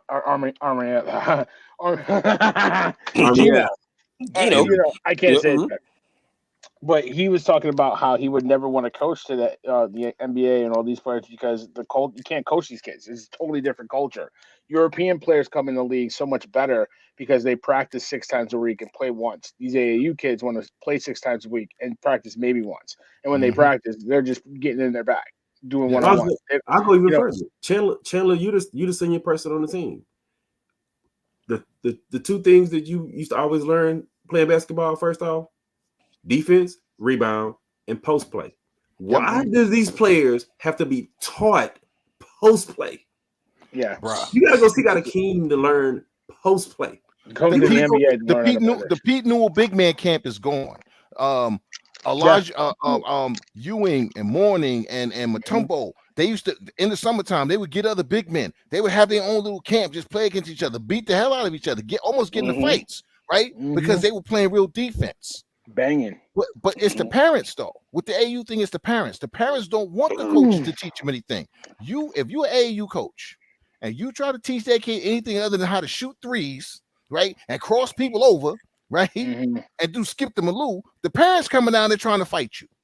Right. If the parents ain't on board with you teaching their kids fundamentals, like I don't know, maybe how to do a chest pass, how to do a bounce pass, how to dribble with both hands, how to box somebody out to grab a rebound, how to box them out.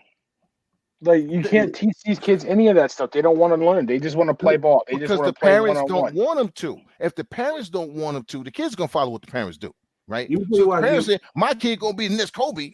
Well, Kobe played defense last I checked. Yeah, all these they're all the problem because I just saw a video of a kid, probably not even older than my son, 10, 11 years old, trying to defend somebody from getting the ball on an inbound, and then what does he do? Like flops. Like they're actually teaching you to flop. In AAU ball, it was insane. I was like sick to my stomach watching this crap. I mean, these are boxing kids. them out and grabbing the read, or just fighting over screens, or just fighting through and getting into the passing lane. No, how are you learning to defend an inbound pass? By flopping. When the kid, is about to get the separation to get the pass, right? To get the he's flopping. Like, give me a break, dude. I'll give you guys a prime example. You remember a couple of years ago when Tim Duncan played against Chris Bosh in the finals? Yeah. Chris Bosh couldn't do nothing with him. No. And every time he tried to go for a shot, Tim Duncan was blocking his shot because Tim Duncan is fundamentally sound. He was always sound. Always offensively and defensively, fundamentally sound. Even when he was and Chris Bosh had like 10 years younger than him, could not handle that man because he was fundamentally sound.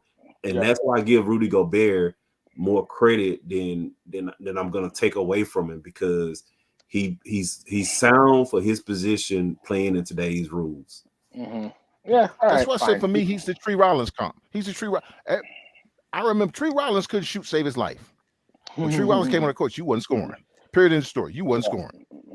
Right. And it looked like all he did was stand there, but every time he turned around, he was somewhere blocking slight damn shot. Dude, was he in the corner? Tree, how you get to the corner so quick? You ain't that damn fast. You slow. He got there though. He got there. It's like I said, Gobert is one of the few centers that plays defense. He's one of the few, because every other center don't want to play. Listen, I'm so sick of Anthony Davis. I don't want to be a 5, bro. I watched you in college. All you did was play defense.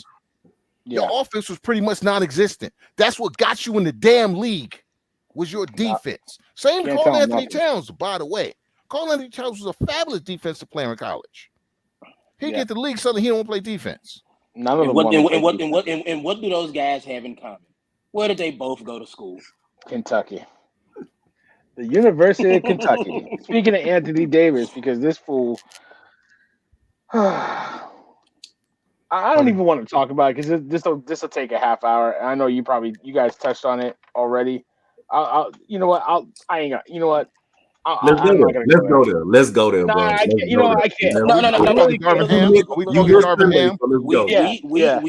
missed it. Let's go.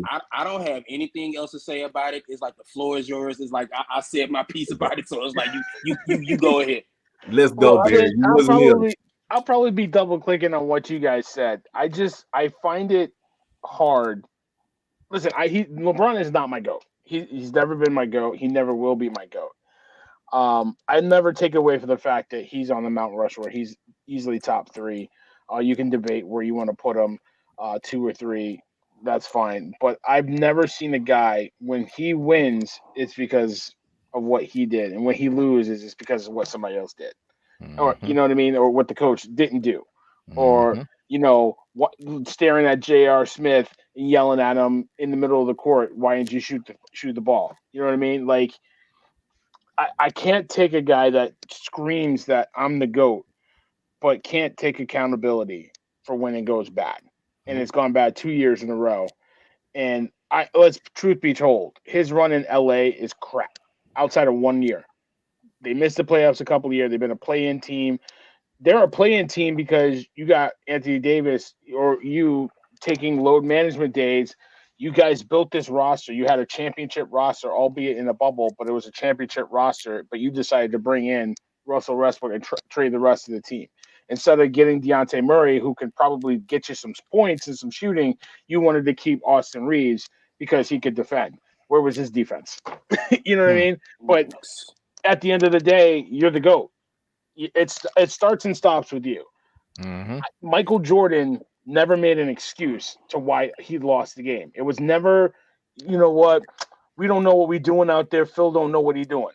That was never a reason why they lost a game. Like, you know what I mean? Like, it wasn't Phil's fault.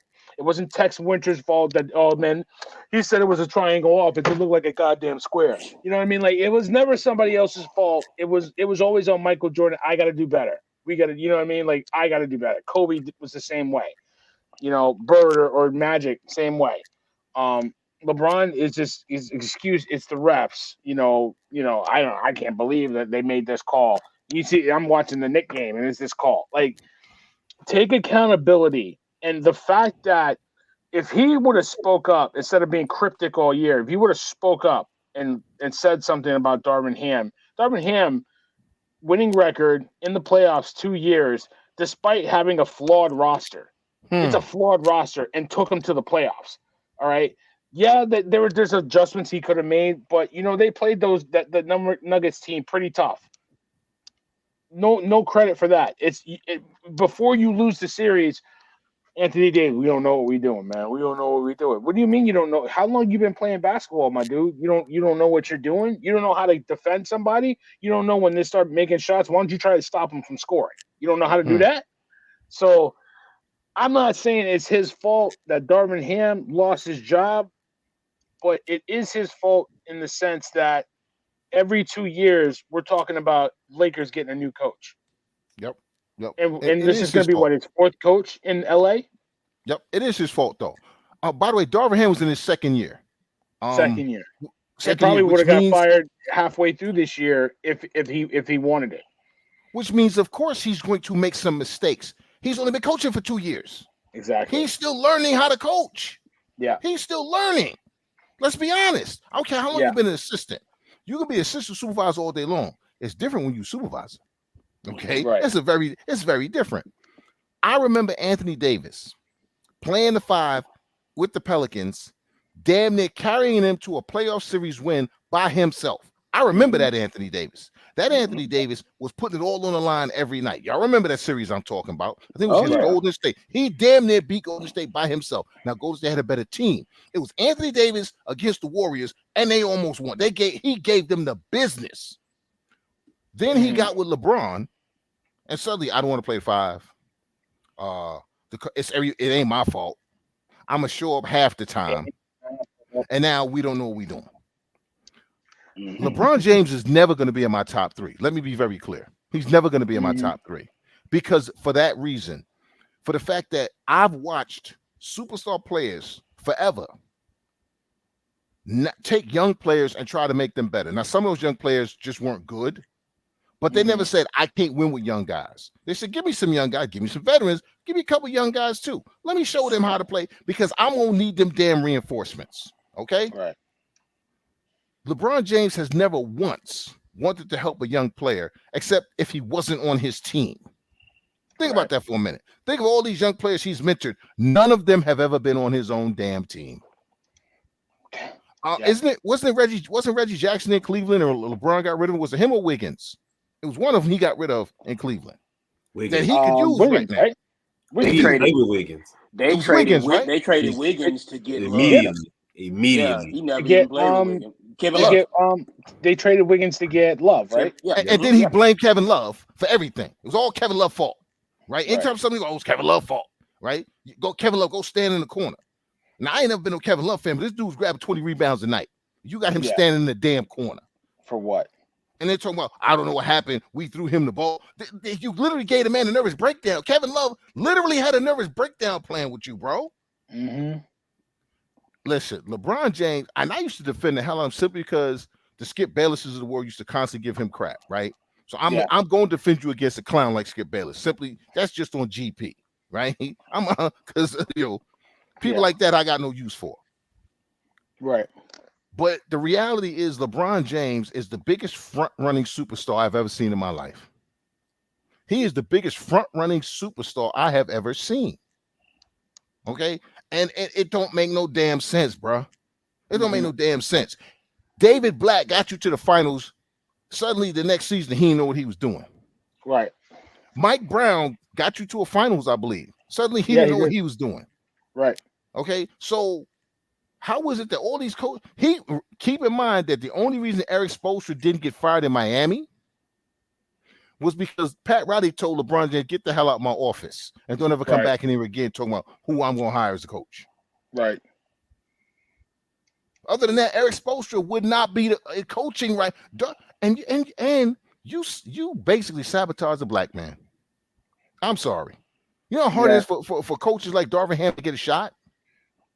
They go now they're going to these foreign coaches, European coaches, and they want to go everywhere but a black former player. And you just knife that man in the back. How long do you think it's going to take Darvin Ham to get another job? He won't. He won't. Think about that for a minute. Not for a while. He'll have to be an assistant on somebody's team and then probably kind of squeeze his way in. I don't and to do that. The label on him is he can't coach. The label on him is he can't make in-game adjustments. You can't make in-game adjustments. Who the hell's gonna hire you as the coach? Well, how you gonna make in-game adjustments when you got LeBron James screaming in the huddle, "Give me the damn clipboard"? Like that's the damn problem right there. Like you calling a timeout, and LeBron and Darvin Ham's getting the clipboard to draw up a play. He's like, "I got it. Give me the clipboard. I got it." Like, let's talk about that. Like this guy is the smartest guy on the court, and you can't tell him these guys. And it's not just LeBron James. I don't want to just like shit on LeBron James just to do it, just because I like hating on the guy because I'm a villain and I like saying that Jordan's the GOAT. But none of these dudes in the league at the AAU level can be coached. You can't coach them. They don't want to be coached. Michael Jordan is the greatest player, in my opinion, but was coached his whole career. He was coached when he was 40 years old by Doug Collins. And he told him, I want you to coach me. Like Kobe was coached. Okay? Like these guys, you can't tell them nothing because it's like, then they go like LeBron and Dwayne Wade did, going to the GM's office, talking about, yo, remember when you got rid of the coach and you came down there and you won a championship? You think you could do that with Eric Spoelstra come down here? It's player empowerment.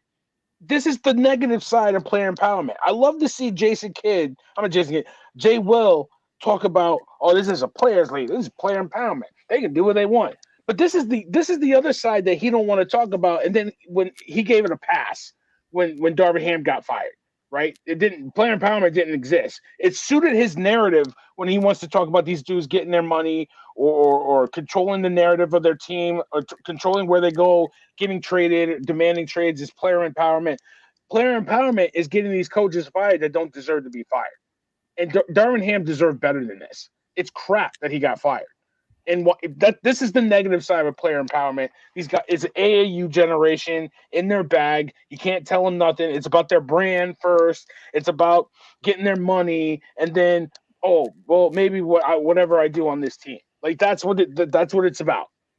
I said my piece. By the way, real quick, Larry. Go ahead. He wants JJ Redick as the next coach. Exactly. I'm just gonna lead it, Larry. I'm gonna tee that up for you. Go ahead, bro. Just make him play a coach. Just make him play a coach. Exactly. We've seen in the league before. Just make him play a coach.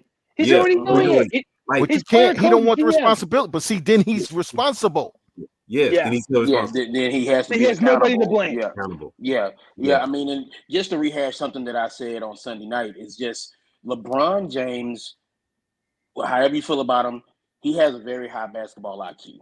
Mm-hmm. So you have to have a coach who he feels like can match or even go over his basketball IQ.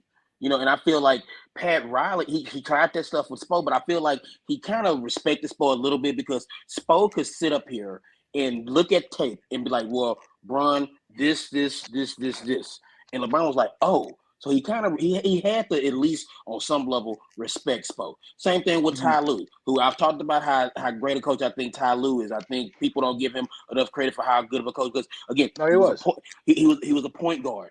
So it's like when you're a point guard, you gotta be the quarterback of the team. So it's like he could see things on the court, even from the sideline, that even LeBron probably couldn't see. Right. But then when you have when you had coaches like David Blatt.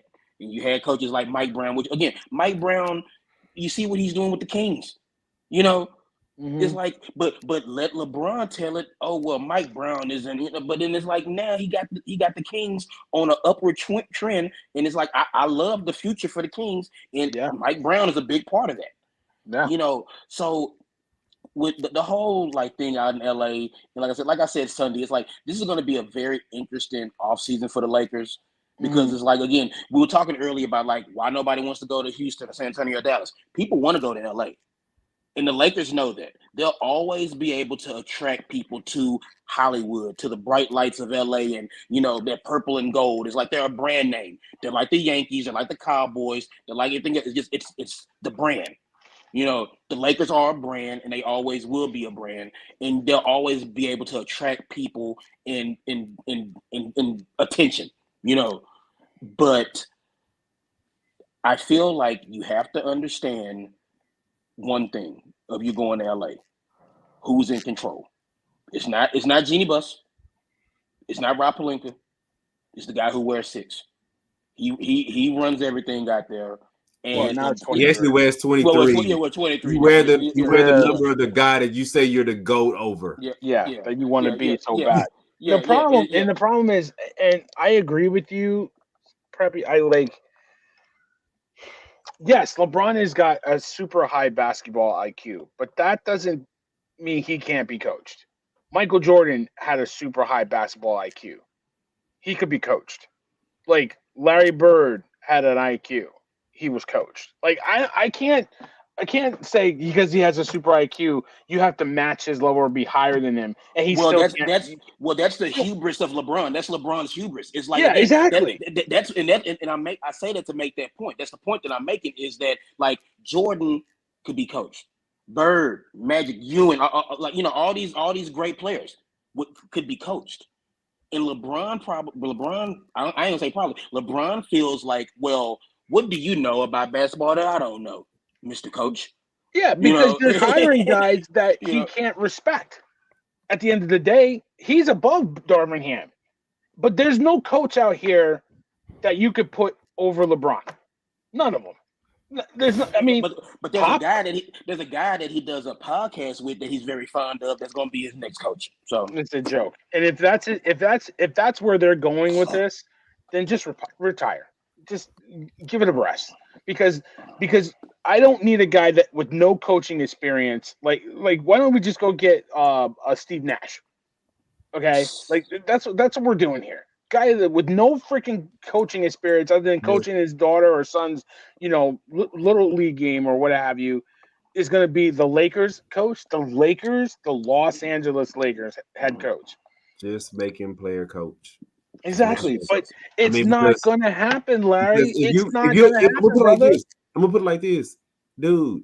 If you had the best basketball mind, and I get it, you know basketball, your IQ is amazing, and this, then you would still be playing right now, and you would have 14 championships and not 5. But it's not going to happen. You know why? The same reason Phil Jackson never coached the Knicks is why LeBron James will never be a player coach. You got to if Phil Jackson came out of the he takes the responsibility. Yeah, he takes the responsibility. It's his fault that this team didn't win. But I'm gonna put it like this, right? So I sent y'all the video. Mm-hmm. If even they see LeBron was undermining even plays that Darvin Ham was calling. Yes, LeBron was undermining subs. We all saw it. They said, "Oh, LeBron's 39 now. We're gonna manage his minutes. He's gonna be on a cap of 30 minutes. Second game of the season, he's playing 40 minutes. 40 minutes. Yep. He's telling Darvin Ham, I'm not coming out the game." Yeah. LeBron, the only way the Lakers will ever be better if they either make him a player coach or they put a coach in there that says, I'm going balls to the wall. I don't give a damn. I will sub his ass out. I will, if he calls the play wrong, I'm gonna pull his ass if you LeBron James. You old as hell anyway, so you're gonna be out here anyway. I'm gonna make. Where is that coach though, Larry? That's what I'm saying. It's not not exist. Coaches out there. We're talking about there's a couple out there. They won't hire them. They're out there. They won't hire them. They won't hire them. They won't pay for them. They won't pay for them. There's 2 coaches out there that can probably control. Well, 3 that can control LeBron James. Ty Lue is about to get his extension. Jason Kidd, who just got his extension, congratulations for him, and Eric Spoelstra, who ain't leaving. Those are the only guys that I can think of that can control this guy. I can think a couple more. There's a Tom Thibodeau going to tell him kiss my ass. Okay, they're not going to hire him. But he would be fine. Tom Thibodeau wouldn't do it. But that's my point. There are coaches who would do it and say, listen, I'm going to take this job, but I'm coaching this team. So you either support me or don't hire me, which is why so many guys turn that job down. But here's the guy they want, though. They want Monty Williams. Okay. Now, I can see that happening. Monty Williams is trash as a coach, first of all. Monty Williams is a guy who holds grudges, screws over young players. Actually, you know what? Monty Williams is perfect for that team. I take that back. He's perfect for them. Go get Monty Williams. Go get Monty. So this is my thing, right? And this is why I'm not a LeBron fan as much as other people do. I don't even put him in my top 5, to be honest with you, because LeBron, if you think about it, like I say, the players that he plays with, they always throw him under the bus. And I know I say this all the time. I'm gonna put something on your brain. from a talent standpoint, when was the last time? I can only recall 2 times in LeBron's career, from a talent standpoint, he did not have a better team. That's when the Boston had the big 3 and the Warriors. If he didn't leave Cleveland and form his big 3, would he had in Miami? Would he have a championship? He didn't go back to Cleveland. He didn't go back to Cleveland until they had 3 number 1 picks and Kyrie in order to trade for Kevin Love. He didn't go back. He didn't say, "Oh, I love my hometown team. I'm going back." And they have nothing in the basket. He didn't go to the finished business. He left Miami. He didn't go to Cleveland. He left Miami. He didn't leave. It was more him leaving Miami than going back to Cleveland. He didn't go back to Cleveland when they didn't have nothing in the basket to trade for Kevin Love. He didn't say, "Oh, I love my hometown team. I'm going back, even though they're trash and nobody plays there." They had Kyrie. They had 2 number 1 overall picks. They traded Wiggins before he stepped on the court, and they traded Bennett, who was trash anyway, to get Kevin Love. He didn't go to the Lakers and like, "Oh, I love the Lakers and I want to go play for them." No, they had plenty of assets to get AD. He literally was like, "You know what? I'm going to get rid of all of these top budgeting stars and go get me AD." So when I look at LeBron to get, he didn't go out there and win them like everybody else did. So I don't give that guy credit like that. But I don't give him credit like that. But then now you're known for assembling these teams. And like I said, if you look at it from a pure talent standpoint, there's only been 2 times that another team has had a better talented team than him. And then now you assembled this roster. You put this roster together. You undermined Darvin Ham's play calling, his subs, everything. And then at the end of the season, I knew Darvin Ham was gone because you get in this post game. And remember, they bring in LeBron and AD together because AD, he can't do nothing without him because they share the same agents and all this other stuff. So they get on there and they didn't even speak up for this guy. They didn't even say, well, we may have, undermined a little bit that Darvin Ham did. Maybe we did, do a little things to him. They didn't even have the credit or the decency. And LeBron still has never even came out and had the decency to say. Yeah, because they knew that was the last game Darvin Ham was coaching. They didn't want him there. Yeah, they was like, did that to him. Yeah, no need to talk about a guy who they knew. They went into that press conference knowing that was the last time they had to deal with Darvin Ham as their coach. I mean, but even if you do that, I'm gonna put it like this. I always feel like, man, it's a thing that you do behind closed doors, but then you say it in public. You could have been like, "Oh, we got all the faith in Darvin Ham. Oh, Darvin Ham this," and then tomorrow we find out Darvin Ham's fired.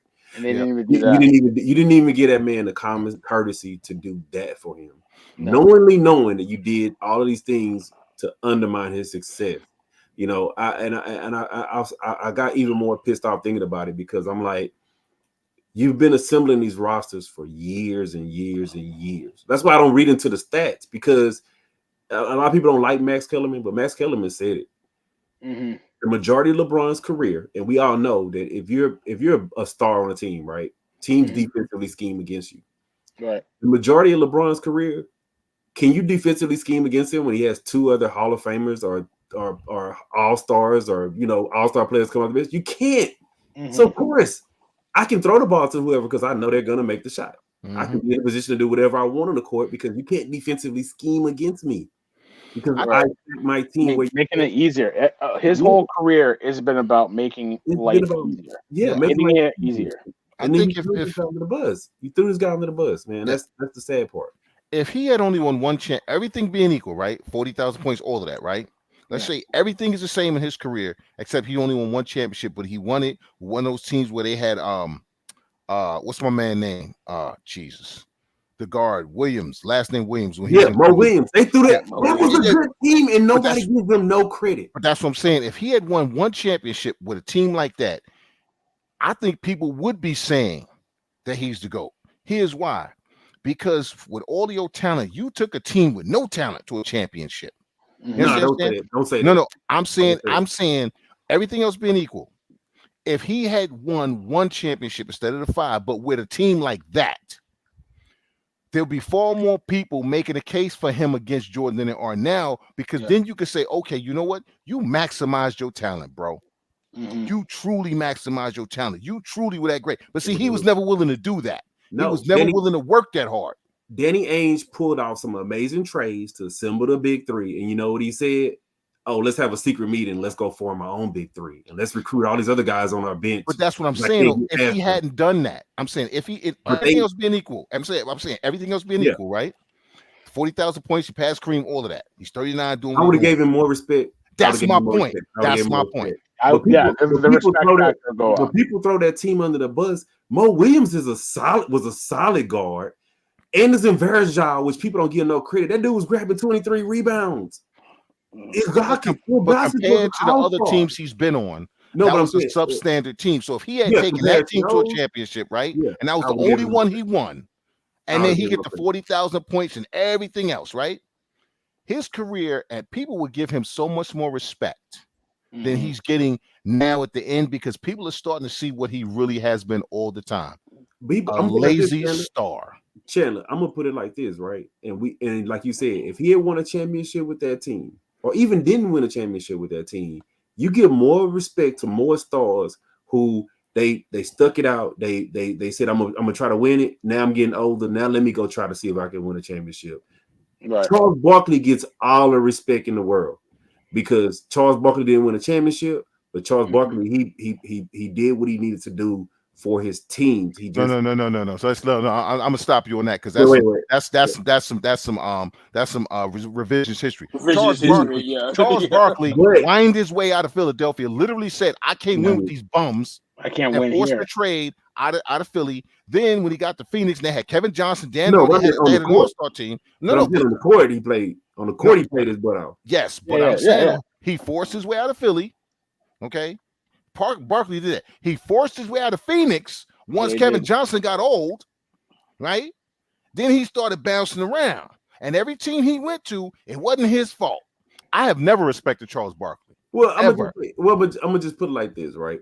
I'm gonna just say that if we're gonna go back to LeBron. If LeBron had took that route and then he decided, okay, let me go see about these other teams, people would have way more respect for him. But now all this stuff is starting to come out. Yes. There's no way in the world you're gonna be considered the GOAT, and you literally had 9 out of 10 coaches fired. And everybody is saying the only reason why you didn't get Spo fired is because Pat Riley told you to get that out of his office. Yep. Yeah, and a lot of the coaches that got fired weren't his fault. I'm not going to sit here and say that, but it's convenient, right? It's convenient that, especially in the later half of his run, right? Luke Walton, I don't think he was the right fit. He went to Sacramento. He wasn't a good fit. Okay. But Frank Vogel won you a championship.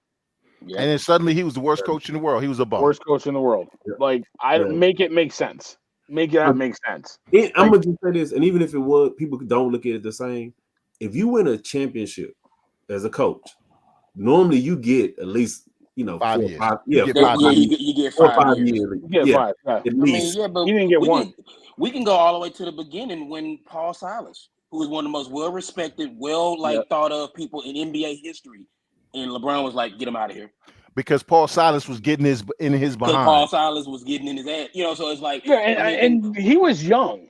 He was 20 years old, and I don't think that was all on Lebron. But no, it's Paul Silas was willing to punch him in the face because remember, Paul Silas was he was kid. And he didn't earn the right to push back. To your point, you know what I'm saying? And Simmons is reaching from the dead, probably in between his at bats, and saying Vogel is trash. Yeah, you can say Vogel is trash, but he won a chip. And he should have got more time. It wasn't his fault that he won a chip, and then the next year the whole goddamn team is different, except for the 2 stars that's supposed to win you a championship. And then now I could coach that team that won a championship. Now I got to coach this team that doesn't fit my scheme, doesn't fit my defensive style of play, doesn't fit anything. There's nothing like the team that won a championship, but then it's my fault. Yeah, that makes sense. Say what you want to say about Rondo, but Rondo's a winner. But Rondo needs the ball, and LeBron was like, "No, get him up out of here." Yeah, I don't need him. I got the ball. Also, because Rondo wouldn't back down from him. Rajon Rondo ain't back down from nobody, bro. He back down from him. And say what we want about Russell, Westbrook. Russell needs the ball in his hands. You put that guy in the corner to shoot threes like Kevin Love. Now he's in LA for the Clippers. He looks like he can still play a couple years. Before, it looked like he was washed playing with LeBron, like he was finished. Now this guy looks like he should be getting another contract or two in LA. And is that him or is that because of LeBron? And see, LeBron told him, no, you stay in the corner. Everybody Then he criticizes asked LeBron, did Melo. it? Everybody criticizes Melo for not going to Miami with them. Yeah. Melo look damn smart now, don't he? I mean, Melo Think wanted about his it. money. Think about it. No, think Melo about wanted his money. it. Well, that's that too. But And he wanted to stay in New York. Well, who he would have been put in the he was corner New York. of them that were there? Who would have been put in the corner? Wade, LeBron, and Melo. Who gets put in the corner? Oh, Carmelo. Carmelo. Yeah, And Melo like, that would've nah, bro, I'm good. and that's I'm why good. Chris Bosh was willing to do that. And we talk about like Miami and stuff like that. And I just want to kind of bring it back to a guy that actually beat that team in the finals, Dirk Nowitzki. Where it's like, again, look how much respect and look how much respect Dirk gets. For that one chip. Yeah, for that one chip. Stayed loyal to the Mavericks. Could have left, but he stayed down, and then like he was rewarded for it. Beat the Heatles, which anyway, beat the Heatles in the finals, and look at how well respected Dirk with that one championship. It's funny how like when you win one championship in the manner that Dirk Nowitzki won it, and then look at all the respect that you get.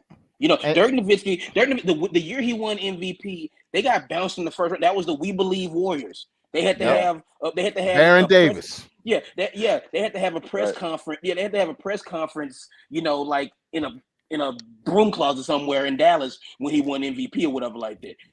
But Dirk, he stayed humble, stayed hungry, and then something special happened in Dallas, and he stayed there, and he led them to a championship. And then, like I said, look how much traction he gets. Look how much respect he gets for that one championship. Yep. And Dirk ain't even the best German player to ever play. I'm sorry, he's not. But Definitely Shrimp. Thank you, Chandler. Me and Chandler have been like linked up all night. Met Gala, Definitely Shrimp. Is far better. He was a better shooter, better rebounder, better defender than Dirk Nowitzki could ever possibly be. Miss me with that, bro. And people say Jordan beat a trash team. Definitely Shrimp in today's NBA would be a problem. Yes, absolutely. Because he was a point forward. He was a point forward before they had to turn point forward. But people say Jordan beat trash teams. That's Sonic team with Deadlift Shrimp. That team with Deadlift Shrimp, Peyton, and what's called that team was amazing. Yeah, that Sonics team was a year or two late, but that Sonics team was pretty. I know. As a Rockets fan, that Sonic team gave us. They were 2 years late. They should have been there in what 94. 94 was what was it? What was the year they lost to the year they lost to the Nuggets? The year they lost to the Nuggets was 96 or 5. No, it couldn't have been 95 or 94. It wasn't 96. It was the year after the back-to-back. It was a year after the back-to-back is the one we lost. Yeah. So, hey Chandler, I'm gonna say this, and I get it. They love the fact that LeBron did bring that one to Cleveland, but I'll put it like this, dude.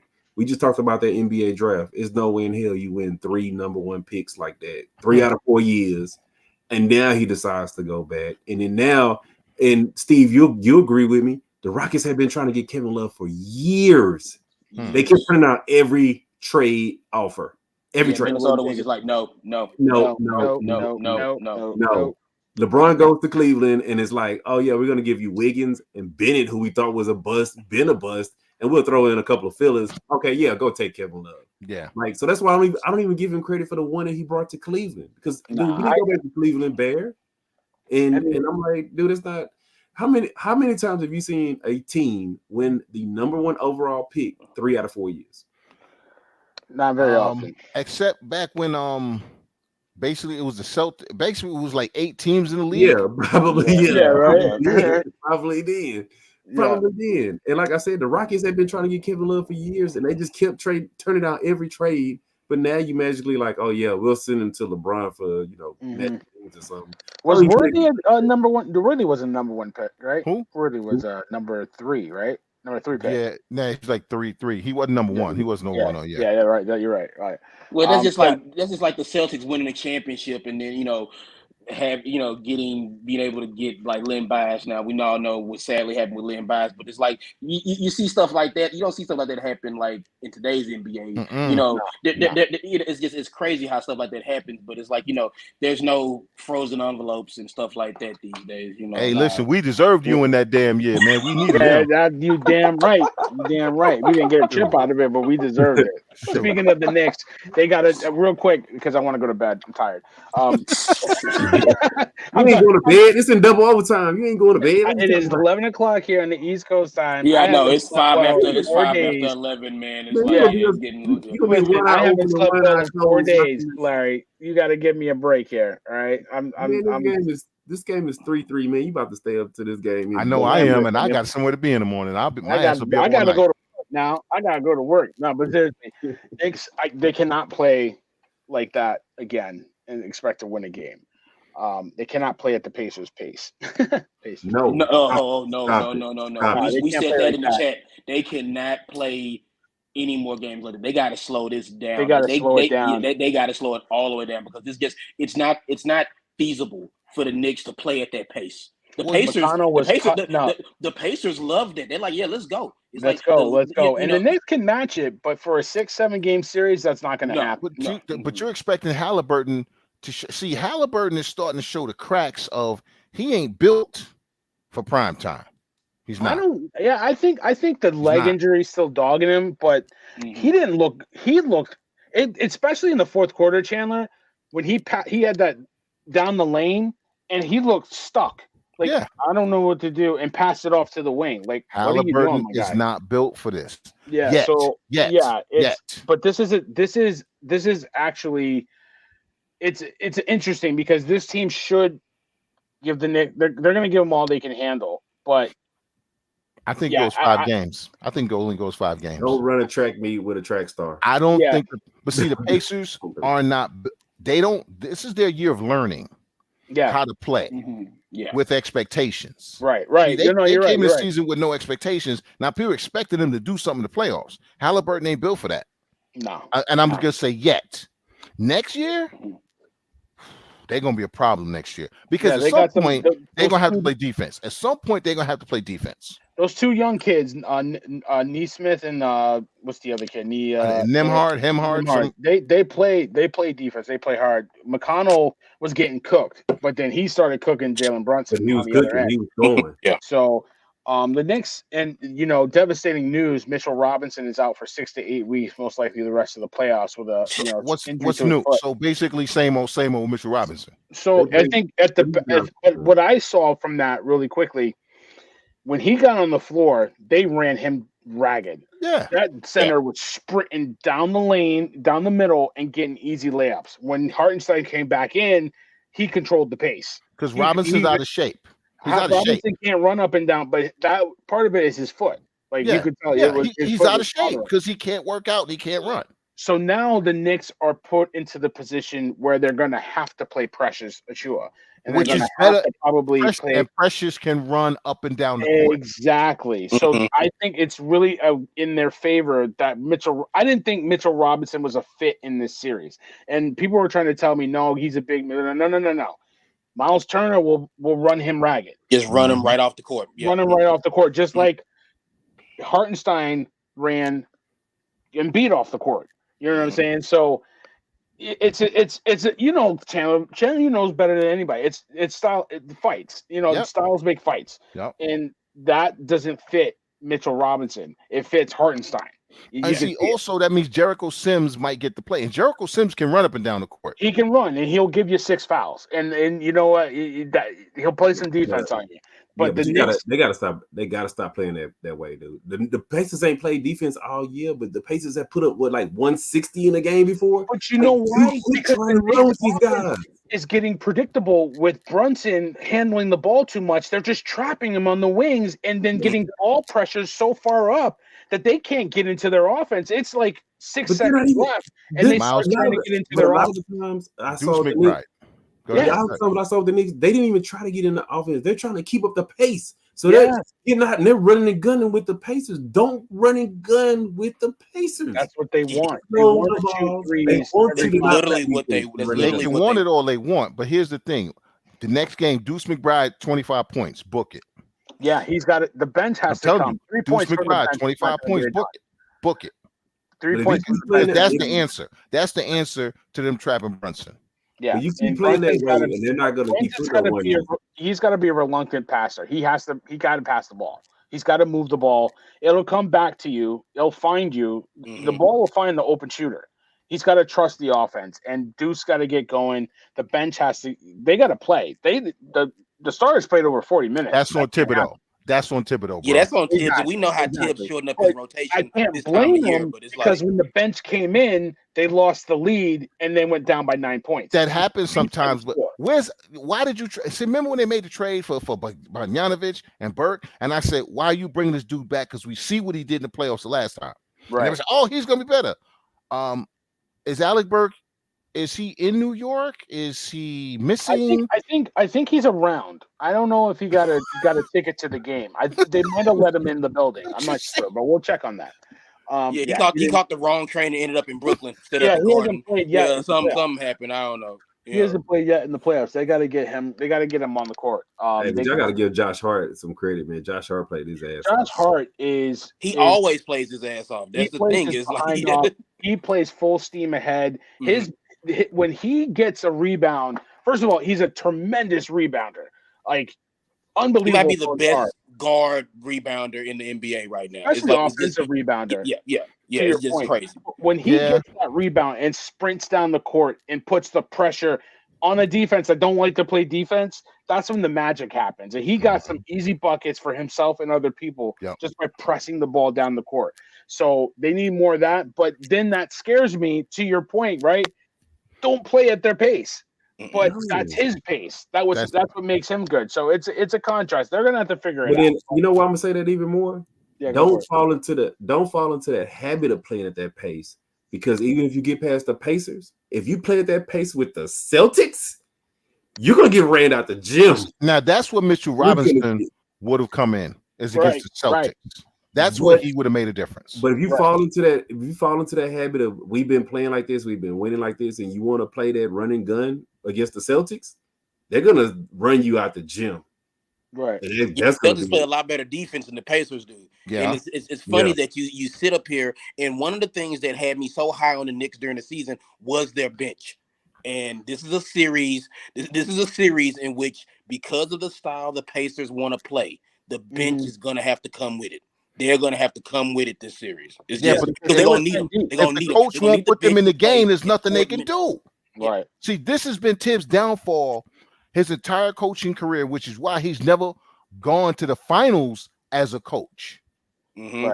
Okay, because he's lost two guys off that bench that were reliable. Yeah, I understand, but you still have to play your bench players. And what he does, he goes to 7 guys, and by the time you get here to this round, your team is tired and burnt out. Yeah, but I mean, who's coming off the bench now, Chandler? Basically, McBride and nobody else. And Pachua. And now Achua. But see, so what I'm saying is, you have to extend your bench. There are people on that bench who can play. We watched it all season, right? When Brunson was down and everybody else was down, we watched the bench play and win games. Right. So now suddenly they can't play. He's got to trust them. He's got to and especially in a 7-game series, it's that one game of a bench player that you don't really think of that bails you out. And Tibbs has got to trust it. It might be McBride. It might be Burks. You never know. But it's got to be somebody off the bench. But he's got to put him in the game. I'm ready to go. I don't care what you said. I'm not going to watch. I'll have to hear about it at 4 o'clock in the morning. What happened? I'll watch the replay. Oh, yes! Sorry. So the game's over? Game's all right, good. Then we can go home. Yeah, so we can go now. Chandler, give me a closeout, Chandler. I'm streaming. I'm on a delay, so the Rangers win in overtime. Now it was a lot of fun with y'all tonight, man. I missed you guys. Just been doing some things, but for veterans, 988 option 1. It's not just about suicide prevention. It's about living life. And say yes to life. Y'all have a good night, man. Love you, Chandler. Thank you for coming, brother. Always a pleasure. Oh, blue shirts. And there it goes. And There you there, go. I'm caught up too. Now that Rangers win. Rangers win. I'm caught up too. I'm caught up too. Yeah. Zach, give me your closeout, brother. Oh man, look. As always, it's great to come in here. I mean, beautiful, wonderful game. We sat up here and watched the whole double overtime game during the show today. But again, like make sure to just check us out if you're watching this or listening to this. Longer show than usual. But we got cooking and got going, stuff like that. But you already know, man, it's like God is good all the time. Water is life, and of course, Wu-Tang is for the children. See y'all next week.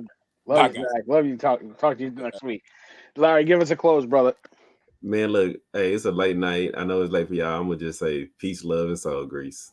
Thank you, man. LJ in the house. Listen, love you guys, man. Thank you guys so much for coming on the show. It's always a pleasure doing the show. We missed you tonight, Sirius. We'll catch you next week.